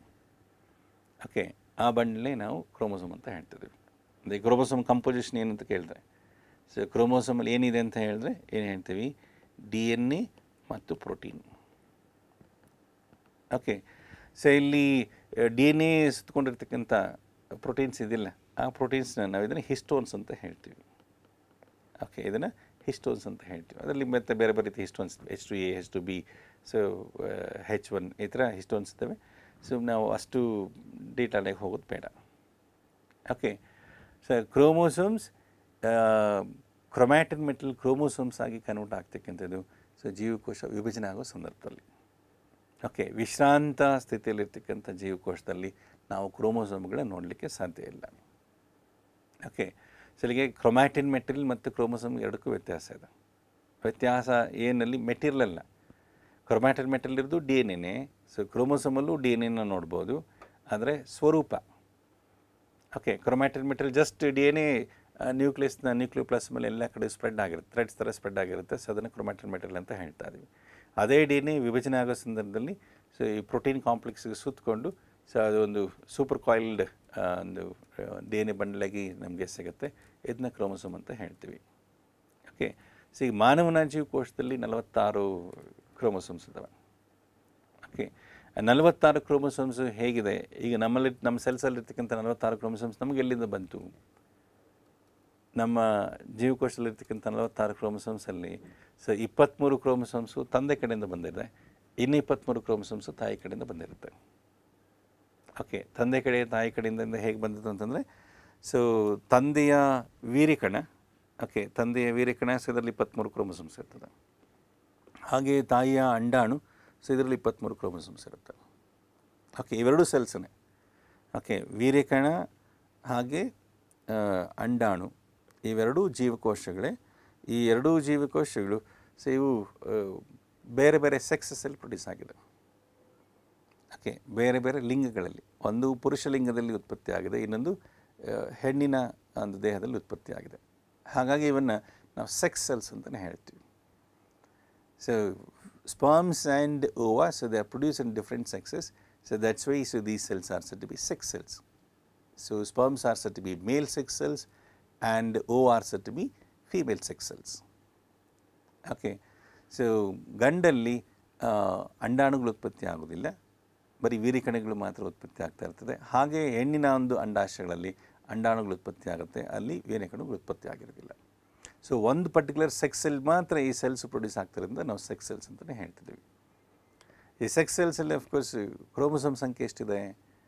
ಸೊ ನಮ್ಮ ದೇಹದ ಜೀವಕೋಶ ತೆಗೆದುಕೊಂಡಾಗ 46 ಕ್ರೋಮೋಸೋಮ್ಸ್ ಇರುತ್ತೆ, ಆದರೆ ಜನನೇಂದ್ರಿಯಗಳಿಂದ ಉತ್ಪತ್ತಿ ಆಗಿರ್ತಕ್ಕಂಥ ಒಂದು ಈ ಲಿಂಗಾಣುಗಳಲ್ಲಿ ಕ್ರೋಮೋಸೋಮ್ಗಳ ಸಂಖ್ಯೆ ಅರ್ಧದಷ್ಟು ಮಾತ್ರ ಇರುತ್ತೆ.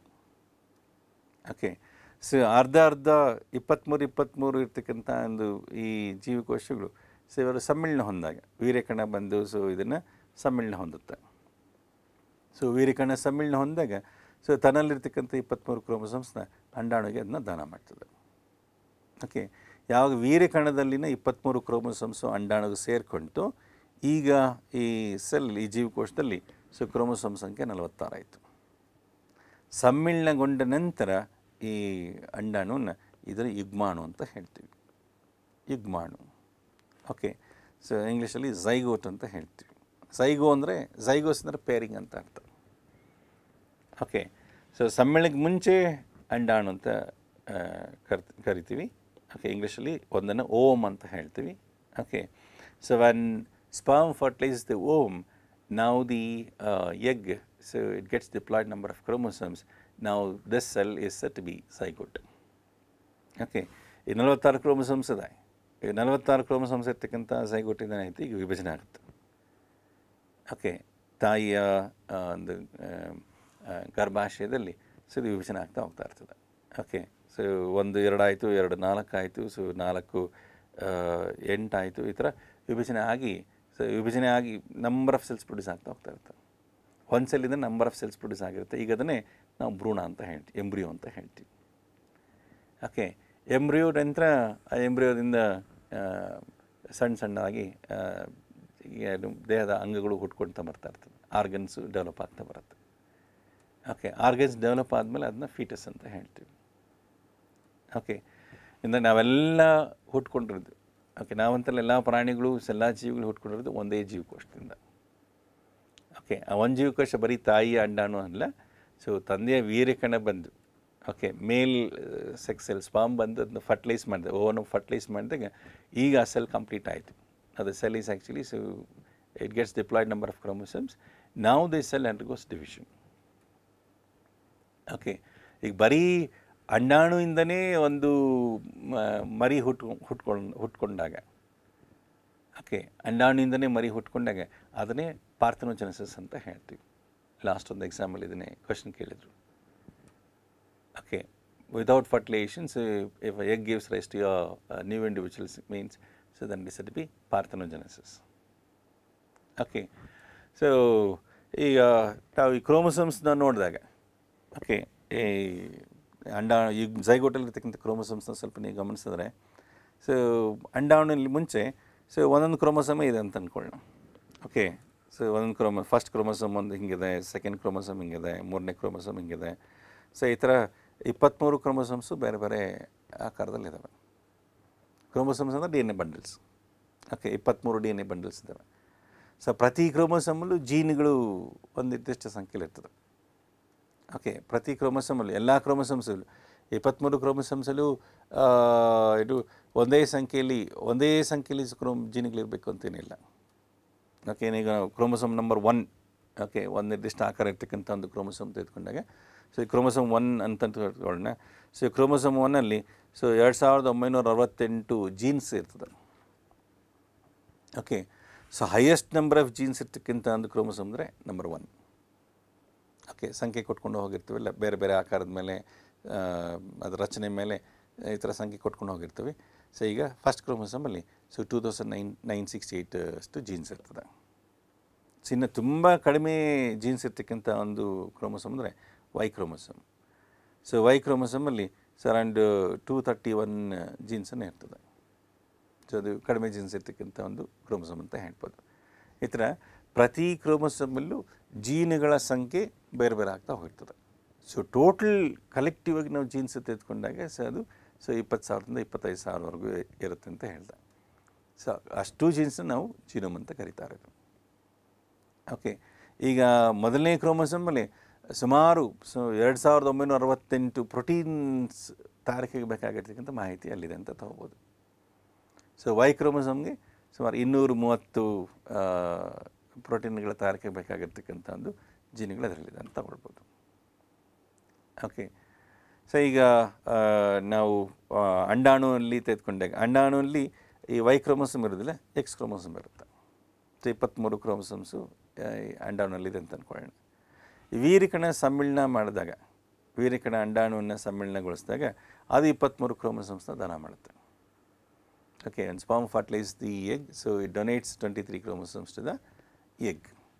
ಈಗ ವೀರ್ಯಕಣದಿಂದ ಬಂದಿರತಕ್ಕಂಥ 23 ಕ್ರೋಮೋಸೋಮ್ಸ್ ಹೆಂಗಿರುತ್ತೆ ಅಂದರೆ, ಸೊ ಅಂಡಾಣುನಲ್ಲಿರ್ತಕ್ಕಂಥ ಪ್ರತಿಯೊಂದು ಕ್ರೋಮೋಸೋಮ್ಗೂ ಅದೇ ರೀತಿ ಜೋಡಿ ಆಗ್ತಕ್ಕಂಥ ಅದೇ ರೀತಿಯ ರಚನೆಯನ್ನು ಹೊಂದಿರತಕ್ಕಂಥ ಒಂದು ಕ್ರೋಮೋಸೋಮು ಸೊ ತಂದೆಯ ಕಡೆ ವೀರ್ಯಕಣದಿಂದ ಕೂಡ ಬಂದಿರ್ತದೆ.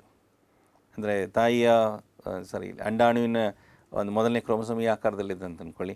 ಸೊ ಈಗ ವೀರ್ಯಕಣದಿಂದ ಬಂದಿರತಕ್ಕಂಥ ಒಂದು ಕ್ರೋಮೋಸೋಮಲ್ಲೂ ಸೊ ಇದೇ ಥರ ರಚನೆ ಇರ್ತಕ್ಕಂಥ ಒಂದು ಕ್ರೋಮೋಸೋಮ್ ಇರ್ತದೆ. ಓಕೆ, ಹಾಗೆ ಅಂಡಾಣುವಿನಲ್ಲಿ ಎರಡನೇ ಕ್ರೋಮೋಸೋಮ್ ಈ ಥರ ಇದೆ ಅಂತ ಅಂದ್ಕೊಳ್ಳಿ. ಸೊ ವೀರ್ಯಕಣದಿಂದ ಬಂದಿರತಕ್ಕಂಥ ಕ್ರೋಮೋಸೋಮ್ಸಲ್ಲೂ ಸೊ ಒಂದು ಕ್ರೋಮೋಸೋಮ್ ಅದೇ ಆಕಾರದಲ್ಲಿ ಇರ್ತದೆ. ಸೊ ಹಾಗೆ ಮೂರನೇ ಕ್ರೋಮೋಸೋಮ್ ಈ ಥರ ಇದೆ. ಸೊ ಹಾಗೆ ವೀರ್ಯಕಣದಲ್ಲಿ ಬಂದಿರತಕ್ಕಂಥ ಕ್ರೋಮೋಸೋಮಲ್ಲೂ ಸೊ ಒಂದು ಅದೇ ರೀತಿ ಅದಕ್ಕೆ ಸರಿ ಹೊಂದತಕ್ಕಂಥ ಅದೇ ರಚನೆಯನ್ನು ಹೊಂದಿರತಕ್ಕಂಥ ಕ್ರೋಮೋಸೋಮ್ ಇರ್ತದೆ. ಸೊ ಈ ಥರ ಸೊ ಅಂಡಾಣುವಿನಲ್ಲಿರ್ತಕ್ಕಂಥ ಪ್ರತಿಯೊಂದು ಕ್ರೋಮೋಸೋಮ್ಗೂ ನಾವು ವೀರ್ಯಕಣದಿಂದ ಬಂದಿರತಕ್ಕಂಥ ಒಂದು ಕ್ರೋಮೋಸೋಮ್ನ ಓಕೆ, ಅದೇ ರಚನೆ ಇರ್ತಕ್ಕಂಥ ಕ್ರೋಮೋಸಮ್ನ ನಾವು ಜೋಡಿ ಮಾಡ್ತಾ ಹೋದರೆ ಸೊ ನಮಗೆ 23 ಜೋಡಿಗಳು ಸಿಗ್ತದೆ. ಓಕೆ, 23 ಜೋಡಿಗಳು ಹೇಗೆ ಇಮ್ಯಾಜಿನ್ ಮಾಡ್ಕೊಂಬಂದರೆ 23 ಚಪ್ಪಲಿಗಳು, ಓಕೆ, ಚಪ್ಪಲಿಗಳು ಜೋಡಿ ತೆಗೆದುಕೊಂಡಾಗ if you take 23 pairs of slippers. Okay, so 1 pair of slippers ನೀವು ನೋಡಿದ್ರೆ ಸೊ ಒಂದು ಸ್ಲಿಪ್ಪರ್ ಒಂದು ಇದ್ದಂಗೆ ಇನ್ನೊಂದು ಸ್ಲಿಪ್ಪರು ಅದೇ ಥರ ಇರ್ತದೆ. ಓಕೆ, ಸೊ ನಮ್ಮ ಕ್ರೋಮೋಸೋಮ್ಸೂ ಇದೇ ರೀತಿ ಅಂತ ಹೇಳ್ಬೋದು.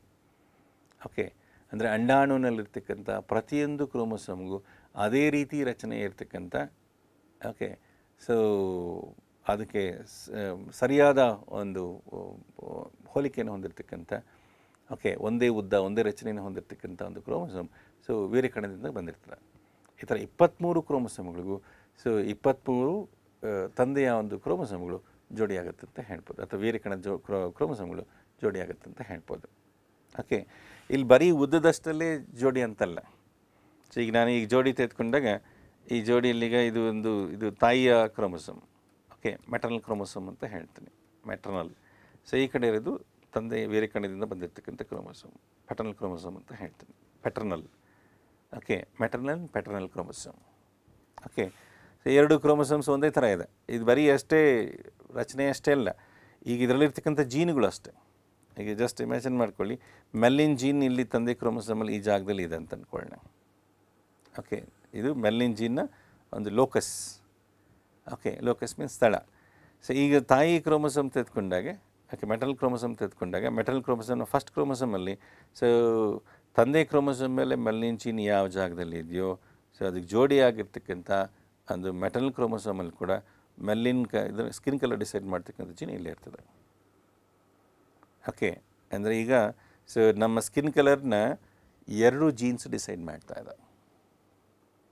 Okay, peer of jeans R deciding the skin colour. Okay, so ಈಗ ಇಲ್ಲಿರ್ತಕ್ಕಂಥ ಜೀನ್ಸು ಸ್ಕಿನ್ ಕಲರ್ ಡಿಸೈಡ್ ಮಾಡ್ತಕ್ಕಂಥ ಜೀನ್ಸ್ ಹೆಂಗಿರ್ಬೋದು? ಸೊ ಇಲ್ಲಿ ತಂದೆಯ ಕ್ರೋಮೋಸೋಮಲ್ಲೇ ಡಾರ್ಕ್ ಸ್ಕಿನ್ ಕಲರ್ ಬರಲಿಕ್ಕೆ ಬೇಕಾಗಿರ್ತಕ್ಕಂಥ ಜೀನ್ ಇಲ್ಲಿದೆ ಅಂತ ಅಂದ್ಕೊಳ್ಳೋಣ, ಡಿ ಅಂತ ತೆಗೆದುಕೊಳ್ತೀನಿ. ಹಾಗೆ ಅದಕ್ಕೆ ಜೊತೆಯಾಗಿರ್ತಕ್ಕಂಥ ಒಂದು ತಾಯಿಯ ಒಂದು ಕ್ರೋಮೋಸೋಮಲ್ಲಿ ಅದೇ ಜಾಗದಲ್ಲಿ ಸೊ ಇಲ್ಲಿ ಮತ್ತೆ ಡಾರ್ಕ್ ಜೀನ್ ಇದೆ ಅಂತ ಅಂದ್ಕೊಳ್ಳೋಣ. ಓಕೆ, 2 ಡಾರ್ಕ್ ಜೀನ್ಸ್ ಇದೆ. ಸೊ 2 ಡಾರ್ಕ್ ಜೀನ್ಸ್ ಇರೋದ್ರಿಂದ ಸೊ ಆಬ್ವಿಯಸ್ಲಿ ಸೊ ಅವ್ರ ಮಗುವಿಗೆ ಹುಟ್ಟಿರ್ತಕ್ಕಂಥ ಮಗುಗೆ ಸೊ ಡಾರ್ಕ್ ಸ್ಕಿನ್ ಕಲರ್ ಬಂದಿರ್ತದೆ. Okay, so of course skin colour ನಾವು ಇದು ಡಾರ್ಕ್ ಕಲರ್ ಅಷ್ಟೇ ಇಲ್ಲ, ಬೇರೆ ಬೇರೆ ನಾವು ವೆರೈಟೀಸ್ನ ಕಾಣ್ಬೋದು. You can see variants in the skin colour. Okay, so dark skin colour ನೋಡ್ಬೋದು, ಸ್ವಲ್ಪ ಡಾರ್ಕ್ನೆಸ್ ಕಡಿಮೆ ಇರ್ತಕ್ಕಂಥ ಒಂದು ಕಲರ್ ನೋಡ್ಬೋದು, ಅದನ್ನ ಮುಲೆಟೋ ಅಂತ ಹೇಳ್ತೀವಿ. ಹಾಗೆ ಫೇರ್ ಕಲರ್ ಇದೆ. ಓಕೆ, ಅಲ್ಲಿ ಸ್ಕಿನ್ ಬ್ರೌನಿಷ್ ಕಲರ್ ಇರ್ತದೆ. ಇನ್ನೊಂದು ಸ್ಕಿನ್ ಪಿಗ್ಮೆಂಟೇಷನ್ ಇಲ್ಲದೆ ಇರ್ತಕ್ಕಂಥದ್ದು ಒಂದಿದೆ. ಓಕೆ, ಚರ್ಮದಲ್ಲಿ ಯಾವುದೇ ರೀತಿ ಬಣ್ಣ ಇಲ್ಲದೆ ಇರ್ತಕ್ಕಂಥ ಸ್ಥಿತಿ, ಸೊ ಇದನ್ನು ಆಲ್ಬಿನೋ ಅಂತ ಹೇಳ್ತೀವಿ, ಅದನ್ನು ಆಲ್ಬಿನೋ ವೆರೈಟಿ ಅಂತ ಹೇಳ್ತೀವಿ, ALBINO. ಓಕೆ, ಸೊ ಇಲ್ಲಿ ಪ್ರತಿ ವೆರೈಟಿಗೂ ಒಂದು ಜೀನ್ ಇರ್ತದೆ. ಓಕೆ, ಮುಲೆಟ್ಟೋ ಕ್ಯಾರೆಕ್ಟರ್ಗೆ ಒಂದು ಜೀನು, ಹಾಗೆ ಫೇರ್ ಕಲರ್ಗೆ ಒಂದು ಜೀನು, ಆಲ್ಬಿನೋ ವೆರೈಟಿಗೆ ಒಂದು ಜೀನು. ಓಕೆ, ಈ ಥರ ಸೊ ಡಿಫ್ರೆಂಟ್ ಜೀನ್ಸು ಸೊ ಒಂದು ಪರ್ಟಿಕ್ಯುಲರ್ ಕ್ಯಾರೆಕ್ಟರ್ಗೆ ಇರ್ತದೆ. ಓಕೆ, ಈಗ ನಾವು ಈ ಪರ್ಟಿಕ್ಯುಲರ್ ಒಂದು ಕೇಸ್ ತೆಗೆದುಕೊಳ್ಳೋಣ. ಸೊ ಒಂದು ಕೇಸಲ್ಲಿ ಸೊ 2 ಮೆಟರ್ನಲ್ ಮತ್ತು ಪ್ಯಾಟರ್ನಲ್ ಕ್ರೋಮೋಸೋಮ್, 2 ಕ್ರೋಮೋಸೋಮ್ನ ಒಂದು ನಿರ್ದಿಷ್ಟ ಜಾಗದಲ್ಲಿ ಸೊ ಒಂದೇ ಥರ ಜೀನ್ಸ್ ಇದೆ. ಡಾರ್ಕ್ ಜೀನ್ ಇದೆ ಅಂತ ಅಂದ್ಕೊಳ್ಳಿ. ಸೊ ಮಗುವಲ್ಲಿ ಡಾರ್ಕ್ ಕಲರ್ ಬಂದಿರ್ತದೆ. ಓಕೆ, ಈಗ ನನಗೆ ಸೊ ತಂದೆ ಕಡೆಯಿಂದ ಬಂದಿರತಕ್ಕಂಥ ಒಂದು ಫಸ್ಟ್ ಕ್ರೋಮೋಸೋಮಲ್ಲಿ ಡಾರ್ಕ್ ಜೀನ್ ಬಂದಿದೆ, ಹಾಗೆ ತಾಯಿ ಕಡೆ ಫಸ್ಟ್ ಕ್ರೋಮೋಸೋಮಲ್ಲಿ ಡಾರ್ಕ್ ಜೀನ್ ಬಂದಿದೆ. ಸೊ ಆಬ್ವಿಯಸ್ಲಿ ನನ್ನ ಸ್ಕಿನ್ ಕಲರ್ ಡಾರ್ಕ್ ಆಗಿರುತ್ತೆ. ಓಕೆ, ಸೊ ಇನ್ನೊಂದು ಸಿಚುವೇಷನ್ ಅಂತಂದರೆ ಸೊ ತಂದೆ ಕಡೆಯಿಂದ ಸೊ ಡಾರ್ಕ್ ಜೀನ್ ಬಂದಿದೆ, ತಾಯಿ ಕಡೆ ಫಸ್ಟ್ ಕ್ರೋಮೋಸೋಮಲ್ಲಿ ಆಲ್ಬಿನೋ ಜೀನ್ ಬಂದಿರುತ್ತೆ. ಆಲ್ಬಿನೋ ಅದನ್ನ ಸ್ಮಾಲ್ ಅಂತ ಬರಿತೀನಿ. ಓಕೆ, ಸೊ ಆಲ್ಬಿನೋ ಜೀನ್ ಅಂತಂದರೆ ಇದು ಯಾವುದು ಪಿಗ್ಮೆಂಟ್ನ ಉತ್ಪತ್ತಿಗೆ ಇದು ಕಾರಣ ಆಗಿಲ್ಲ. So albino gene it won't produces any pigment. Okay, ಮೆಲಿನ್ ಪಿಗ್ಮೆಂಟ್ನ ಪ್ರೊಡ್ಯೂಸ್ ಮಾಡಲ್ಲ. ಓಕೆ, ಸೊ ಈಗ ಸಂದರ್ಭದಲ್ಲಿ ಸೊ ಸ್ಕಿನ್ ಕಲರ್ ಯಾವ್ದು ಬಂದಿರುತ್ತೆ? ಸೊ ಈಗ ತಂದೆ ಕಡೆಯಿಂದ ಬಂದಿರತಕ್ಕಂಥ ಡಾರ್ಕ್ ಜೀನ್ ಇದೆಯಲ್ಲ, ಇದು ಪಿಗ್ಮೆಂಟ್ನ ಪ್ರೊಡ್ಯೂಸ್ ಮಾಡ್ತದೆ, ಇದು ಪ್ರೊಡ್ಯೂಸ್ ಮಾಡ್ತಿಲ್ಲ, ಹಾಗಾಗಿ ನನಗೆ ಡಾರ್ಕ್ ಸ್ಕಿನ್ ಕಲರ್ ಬಂದಿರ್ತದೆ. ಓಕೆ, ಇದನ್ನೇ ನಾವೇನು ಹೇಳ್ತೀವಿ, so dark gene is dominating over albino gene ಅಂತ ಹೇಳ್ತೀವಿ. ಸೊ ಮದರ್ ಸೈಡಿಂದ ಬಂದಿರತಕ್ಕಂಥ ಒಂದು so albino gene so dark gene ಮುಂದೆ ಅದರ ಕ್ಯಾರೆಕ್ಟರ್ ಎಕ್ಸ್ಪ್ರೆಸ್ ಆಗ್ತಾಯಿಲ್ಲ. ಓಕೆ, ಆಲ್ಬಿನೋ ಕ್ಯಾರೆಕ್ಟರ್ ಎಕ್ಸ್ಪ್ರೆಸ್ ಆಗ್ತಾ ಇಲ್ಲ. So dark gene character express ಆಗ್ತದೆ. ಸೊ ಅದು ವ್ಯಕ್ತಿಯಲ್ಲಿ ಕಂಡು ಬರ್ತಾ ಇದೆ. ಓಕೆ, ಸೊ ಹಂಗಾಗಿ ಯಾವ ಜೀನ್ನ ಕ್ಯಾರೆಕ್ಟರ್ಸ್ ಎಕ್ಸ್ಪ್ರೆಸ್ ಆಗ್ತಿದೆಯೋ ಸೊ ಅದನ್ನು ಡಾಮಿನೆಂಟ್ ಜೀನ್ ಅಂತ ಹೇಳ್ತಿದ್ವಿ. ಓಕೆ, ಡಾಮಿನೆಂಟ್ ಜೀನ್ನ ಮುಂದೆ ಯಾವ ಜೀನ್ನ ಕ್ಯಾರೆಕ್ಟರ್ ಎಕ್ಸ್ಪ್ರೆಸ್ ಆಗ್ತಿಲ್ವೋ ಅದನ್ನು ರೆಸೆಸಿವ್ ಜೀನ್ ಅಂತ ಹೇಳ್ತೀವಿ. ಸೊ ಈಗ ಆಲ್ಬಿನೋ ಜೀನ್ ಇದನ್ನು ರೆಸೆಸಿವ್ ಜೀನ್ ಅಂತ ಹೇಳ್ತೀವಿ. ಸೊ ಇದು ಡಾಮಿನೆಂಟ್ ಜೀನ್ ಅಂತ ಹೇಳ್ಬೋದು. ಓಕೆ, ಸೊ ಈಗ ಡಾರ್ಕ್ ಜೀನ್ ಬೇರೆ ಎಲ್ಲ ಒಂದು ಕ್ಯಾರೆಕ್ಟರ್ಸ್ನ, ಬೇರೆ ಸ್ಕಿನ್ ಕಲರ್ ವೇರಿಯಂಟ್ಸ್ಗೆ ಇರ್ತಕ್ಕಂಥ ಜೀನ್ಸ್ ಇದೆಯಲ್ಲ ಆ ಜೀನ್ಸ್ ಮೇಲೆ ಡಾಮಿನೇಟ್ ಮಾಡ್ತಾ ಹೋಗುತ್ತೆ. ಓಕೆ, ಮೊಲೋಟೋ ಜೀನ್ ಇರ್ಬೋದು ಅಥವಾ ಫೇರ್ ಜೀನ್ ಇರ್ಬೋದು, ಸೊ ಇವುಗಳ ಮೇಲೆ ಡಾಮಿನೇಟ್ ಮಾಡ್ತದೆ. ಓಕೆ, ಸೊ ಹಾಗಾಗಿ ಇದನ್ನು ಡಾಮಿನೆಂಟ್ ಜೀನ್ ಅಂತ ಹೇಳ್ತೀವಿ. ಸೊ ಈ ರೀತಿ ನಾನು ಜಸ್ಟ್ ವಿತ್ ಒಂದು ಎಕ್ಸಾಂಪಲ್ ಆಗಿ ಹೇಳ್ತಾ ಇದ್ದೀನಿ. ಇಲ್ಲಿ ಸ್ಕಿನ್ ಕಲರ್ ಡಿಸೈಡ್ ಮಾಡ್ತಕ್ಕಂಥ ಫಸ್ಟ್ ಪೇರ್ ಆಫ್ ಕ್ರೋಮೋಸೋಮ್ಸ್ ಮೇಲೆ ಇರಬೇಕು ಅಂತೆಲ್ಲ ನಾನು ಜಸ್ಟ್ ಅದನ್ನು ಒಂದು ಉದಾಹರಣೆಯಾಗಿ ನಾನು ಹೇಳ್ತಿದ್ದೀನಿ. ಓಕೆ, ಹೀಗೆ ಪೂರ್ತಿ ಈ ಕ್ರೋಮೋಸೋಮ್ನ ಪೂರ್ತಿ ಉದ್ದಕ್ಕೂ, ಓಕೆ, ಇಲ್ಲಿ ಬೇರೆ ಇನ್ಯಾವುದು ಕೆರಟಿನ್ ಜೀನ್ ಇಲ್ಲಿದೆ ಅಂತ ಅಂದ್ಕೊಳ್ಳೋಣ. ಓಕೆ, ಸೊ ಇದು ನಮ್ಮ ಕೂದಲಲ್ಲಿರ್ತಕ್ಕಂಥ ಒಂದು ಪ್ರೋಟೀನ್. ಓಕೆ, ಆ ಪ್ರೋಟೀನ್ನ ನಿರ್ಧಾರ ಮಾಡ್ತಕ್ಕಂಥ ಒಂದು ಜೀನು ಇಲ್ಲಿದೆ ಅಂತ ಅಂದ್ಕೊಳ್ಳೋಣ. ಸೊ ಈಗ ಪ್ರೋಟೀನ್ ಮಾಲಿಕ್ಯೂಲ್ಸ್ ಬೇರೆ ಬೇರೆ ಕಲರ್ ಇರ್ಬೋದು, ಬ್ರೌನ್ ಕಲರ್ ಇರ್ಬೋದು, ಬ್ಲ್ಯಾಕ್ ಕಲರ್ ಬರ್ಬೋದು. ಓಕೆ, ಹಾಗೆ ನಮ್ಮ ಕಣ್ಣಿನ ಒಂದು ಐರಿಸ್ ಇದೆಯಲ್ಲ, ಐರಿಸ್ನ ಕಲರ್ ಅದನ್ನ ಡಿಸೈಡ್ ಮಾಡ್ತಕ್ಕಂಥ ಜೀನ್ ಸೀನಿಂದ ಒಂದು ಜಾಗದಲ್ಲಿದೆ ಅಂತ ಅಂದ್ಕೊಳ್ಳೋಣ. ಓಕೆ, ಸೊ ಈ ಥರ ಪ್ರತಿಯೊಂದು ಗುಣಲಕ್ಷಣಕ್ಕೂ ನಮ್ಮಲ್ಲಿ ಜೋಡಿ ಕ್ರೋಮೋಸೋಮ್ಗಳನ್ನ, ಜೋಡಿ ಜೀನ್ಗಳನ್ನ ಕಾಣ್ಬೋದು. You can say pair of genes for every character. Okay, so ತಂದೆ ಕಡೆಯಿಂದ ಬಂದಿರತಕ್ಕಂಥ ಕ್ರೋಮೋಸೋಮ್ ಮತ್ತು ತಾಯಿ ಕಡೆಯಿಂದ ಬಂದಿರತಕ್ಕಂಥ ಕ್ರೋಮೋಸೋಮ್. ಈಗ ನನ್ನ ದೇಹದ ಎಲ್ಲ ಜೀವಕೋಶಗಳಲ್ಲೂ ಸೊ ನಮ್ಮ ತಂದೆಯ ಕ್ರೋಮೋಸೋಮ್ಗಳು 23 ಇದೆ. ಸೊ ತಾಯಿಯ 23 ಕ್ರೋಮೋಸೋಮ್ಗಳಿದ್ದಾವೆ. ಸೊ ಈಗ ತಾಯಿಯ ಪ್ರತಿಯೊಂದು ಕ್ರೋಮೋಸೋಮ್ಗೂ ಅದೇ ರೀತಿ ರಚನೆ ಇರ್ತಕ್ಕಂಥ ತಂದೆದೊಂದು ಕ್ರೋಮೋಸೋಮ್ ಇರುತ್ತೆ. ಸೊ ಅವುಗಳು ಸೊ ಈಗ ಆ ಎರಡೂ ಕ್ರೋಮೋಸೋಮ್ಸಲ್ಲಿ ಇರ್ತಕ್ಕಂಥ ಜೀನ್ಸು ಸೊ ನಿರ್ದಿಷ್ಟ ಲಕ್ಷಣಗಳನ್ನ ಅವು ನಿರ್ಧಾರ ಮಾಡ್ತಾ ಹೋಗ್ತಾ ಇರುತ್ತೆ. ಓಕೆ, ತಾಯಿಯ ಮೊದಲನೇ ಕ್ರೋಮೋಸೋಮಲ್ಲಿ ಏನು ಜೀನ್ಸ್ ಇದೆಯೋ ಪೂರ್ತಿ ಉದ್ದಕ್ಕೂ, ಸೊ ತಂದೆಯ ಕ್ರೋಮೋಸೋಮಲ್ಲಿ ಕೂಡ ಅದೇ ಗುಣಲಕ್ಷಣಗಳನ್ನ ನಿರ್ಧಾರ ಮಾಡ್ತಕ್ಕಂಥ ಜೀನ್ಗಳಿರ್ತದೆ. ಆದರೆ ಆ ಜೀನ್ ವೇರಿಯಂಟ್ಸು ಸೊ ಅದು ಬೇರೆ ಬೇರೆ ಕಾಂಬಿನೇಷನ್ ಇರ್ಬೋದು. ಓಕೆ, ಜೀನ್ ವೇರಿಯಂಟ್ಸ್ ಅಂದರೆ ಒಂದು ಕ್ಯಾರೆಕ್ಟರ್ ಡಿಸೈಡ್, ಈಗ ಕಲರ್ ಅನ್ನೋದು ಒಂದು ಕ್ಯಾರೆಕ್ಟರ್. ಓಕೆ, ಸ್ಟೇಚರ್ ಅದು ಎತ್ತರ, ವ್ಯಕ್ತಿ ಎತ್ತರ, ಸೊ ಅದೊಂದು ಕ್ಯಾರೆಕ್ಟರ್.